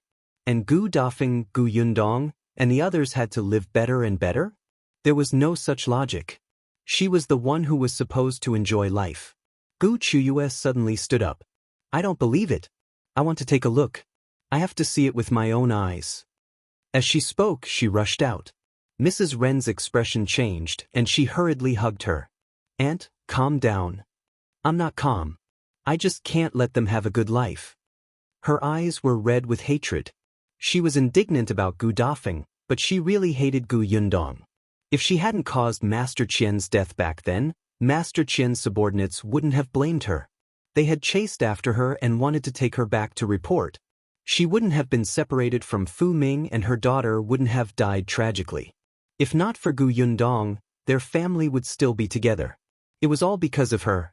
Because she hated Gu Yundong but had nowhere to vent her anger, when she saw Gu Dafeng and her husband who were close to Gu Yundong, she brought them back to the Zhou family to torture and humiliate them. She wanted them to live a life worse than death to atone for Gu Yundong's sins. The more Qiuyue thought about it, the more she hated it. Mrs. Ren could barely hold her. Seeing that there were people poking their heads over, she panicked and pinched Qiuyue hard, finally waking her up from the pain. Mrs. Ren said anxiously in a low voice, "Aunt, calm down. There are people staring at us outside now. Do you want to be sold by master?" Qiuyue shuddered. Of course not. She couldn't cause any more trouble now. Otherwise, Zhou Defu would lose his last bit of patience. But Mrs. Ren pulled her back to her seat and said softly, "I know Auntie is indignant, but it's already so late."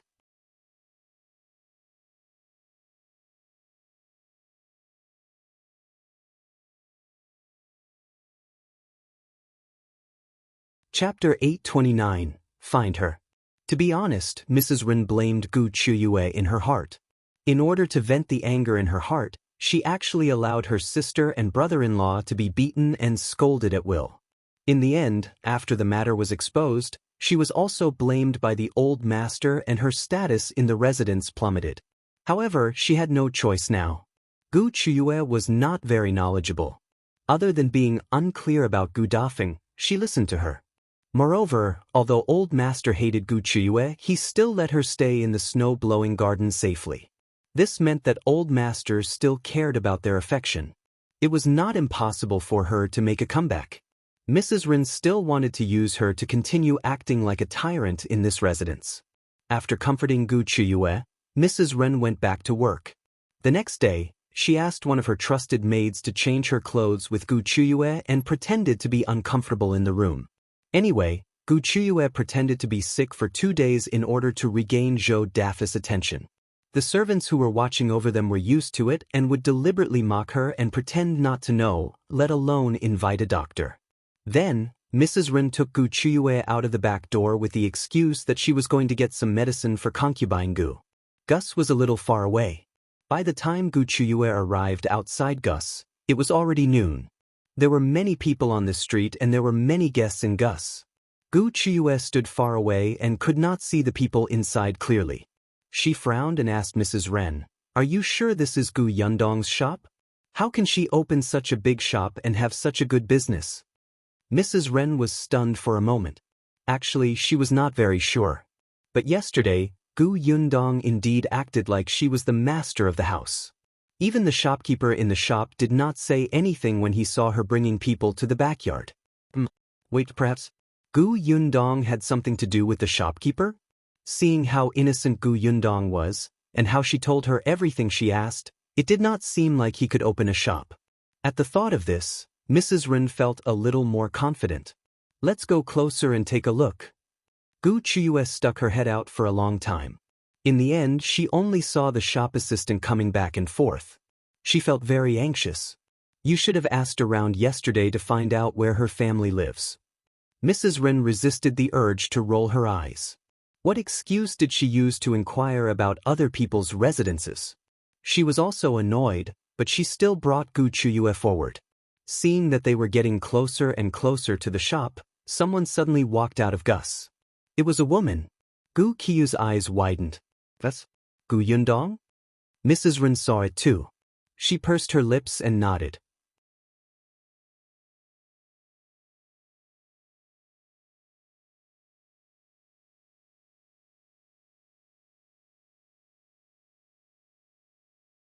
Chapter 830, She's going to tear them up.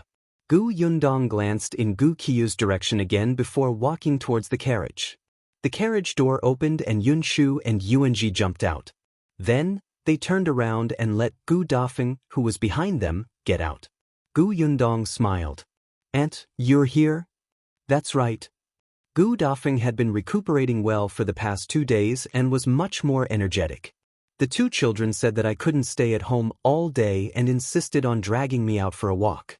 Coincidentally, they wanted to come to the shop to take a look, so I came with them. You should come out for a walk.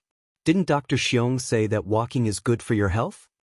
Bian couldn't come out because of his legs, and he didn't want to trouble others, so he continued carving wood at home with a knife. Shao Qingyuan said that he would get someone to make a wooden wheelchair for him. In any case, it would take a long time for him to recover after he treated his legs. It would be more convenient to sit in a wooden wheelchair. However, it was not done yet. He had to wait a few more days. Sister, is this our shop? Yunshu walked inside excitedly. He had been in the prefectural city for a few days, but he had never come to the shop because of various things. Now he finally saw it. Yuanzhi was still standing on the spot, holding Gu Dafeng's hand. Ever since he reunited with his parents, he had become different. With someone to rely on, he felt much more at ease. The carriage behind the two of them was pulled away by Lu Xiong, who had brought them over. The area at the entrance instantly became much empty. Hence, when Mrs. Ren, who was not far away, stepped back and no longer blocked Qiuyue, she immediately saw Gu Dafeng and her son holding each other's hands. How could this be? Qiuyue widened her eyes in disbelief. Gu Yundong had actually asked Gu Dafeng to come over from young Master Daya's side. Not only that, but Gu Dafeng had also put on new clothes.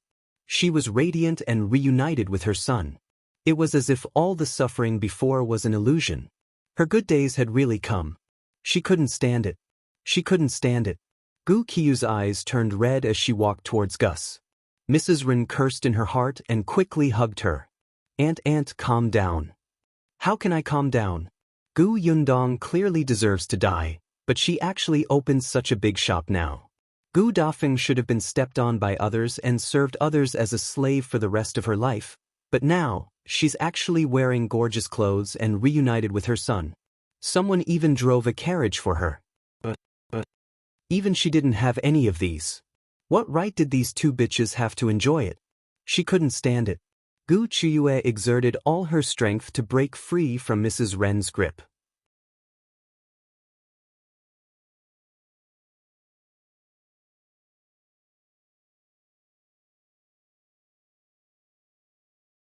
Chapter 831, Resurrection. Mrs. Ren heaved a sigh of relief and continued, and don't forget that Gu Yundong knows young Master Dai from the prefecture magistrate's office. Otherwise, she wouldn't have been able to bring Gu Dafeng and his wife home in just half a day. Later, she will complain to young Master Dai. If young Master Dai wants to pursue the matter, old Master will be the first to not let you off. Qiuyue listened and finally calmed down completely. Her flushed face gradually returned to normal. Mrs. Ren continued, I didn't bring you here today to agitate you to risk your life. I wanted you to see with your own eyes that their lives are good now. You can't touch them easily. Qiuyue suddenly turned around and glared at her. She sneered. Are you trying to tell me that I'm just a concubine who has fallen out of favor? The tables have turned. Do I have to kowtow and apologize to them when they see us? No, I want you to know that you can only deal with them if you're strong and stand higher than them. Qiuyue was stunned for a moment. After a while, she snorted. You make it sound so easy. How can I stand higher than them? I'm just an unloved concubine now. I don't have money or anyone in my hands. I don't even know young Master Dai. Mrs. Ren wanted to roll her eyes. This person was really insensible. That's why you have to fight for it. You have to obtain old master's love again and become the mistress of the Zhou mansion. Mrs. Ren's eyes were shining. You have to do everything you can to squeeze Madam out. When you can make a decision in the manner, you will be able to know the madams of the real rich families in the prefecture city. So what if you don't know young Master Dai? Can't you know Miss Dai and Madam Dai? As long as you build a good relationship with them, what else do you have to worry about? The picture that Mrs. Ren had drawn for her was so beautiful that she began to tremble with excitement. Yes, so what if Yundong knew young Master Dai? When she got to know Madam Dai, she would tell Madam Dai that Yundong was shamelessly hooking up with other men and wanted to seduce young Master Dai to marry into the Dai family. At that time, she would not even need to do anything and Yundong would be directly dealt with by Madam Dai. Perhaps in order to prevent future troubles, not only Yundong, but the entire Gu family, including Gu Dafeng, would be thrown into jail and finished together. Qiuyue laughed. She was so excited that her eyes were red and her fingers were cracking. Mrs. Ren heaved a sigh of relief. Qiuyue was a country bumpkin who didn't know anything. In addition, she was blinded by hatred, so she fell for her tricks. She knew very well that even if Qiuyue got rid of Mrs. Zhou, she might not be able to become the first wife.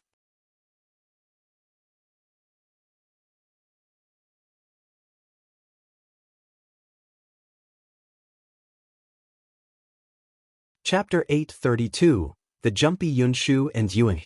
Qiuyue looked at Gus unwillingly and left angrily. Neither of them knew that not far behind them squatted a woman who had her ears pricked up and was pretending to wipe her shoes. Seeing that they were about to leave, that person stood up and walked towards Gus with her head lowered. Yundong was introducing the items in the shop to Gu Dafeng. When he turned around and saw Tong Shuetao, he nodded slightly and said, "Aunt, go upstairs and rest for a while." Then, she called out to Yunshu and Yuanzhi, who had already gone to the backyard. "The two of you, help Aunt to the second floor and enjoy the scenery." Eldest Aunt Gu looked at her helplessly. "What do you mean by helping me? It's not like I can't walk. Why do I need to help?" However, Yunshu and Yuanzhi had already run over quickly and grabbed her hands from both sides. "At this way, be careful. Mother, let's go to the second floor. I heard from Kiki that the second floor of this shop is very beautiful. The seats upstairs are soft and comfortable." Gu Dafeng looked at the two of them lovingly and let them hold her hand as they walked upstairs. Gu Yundong waved his hand. "I'll pour tea for you."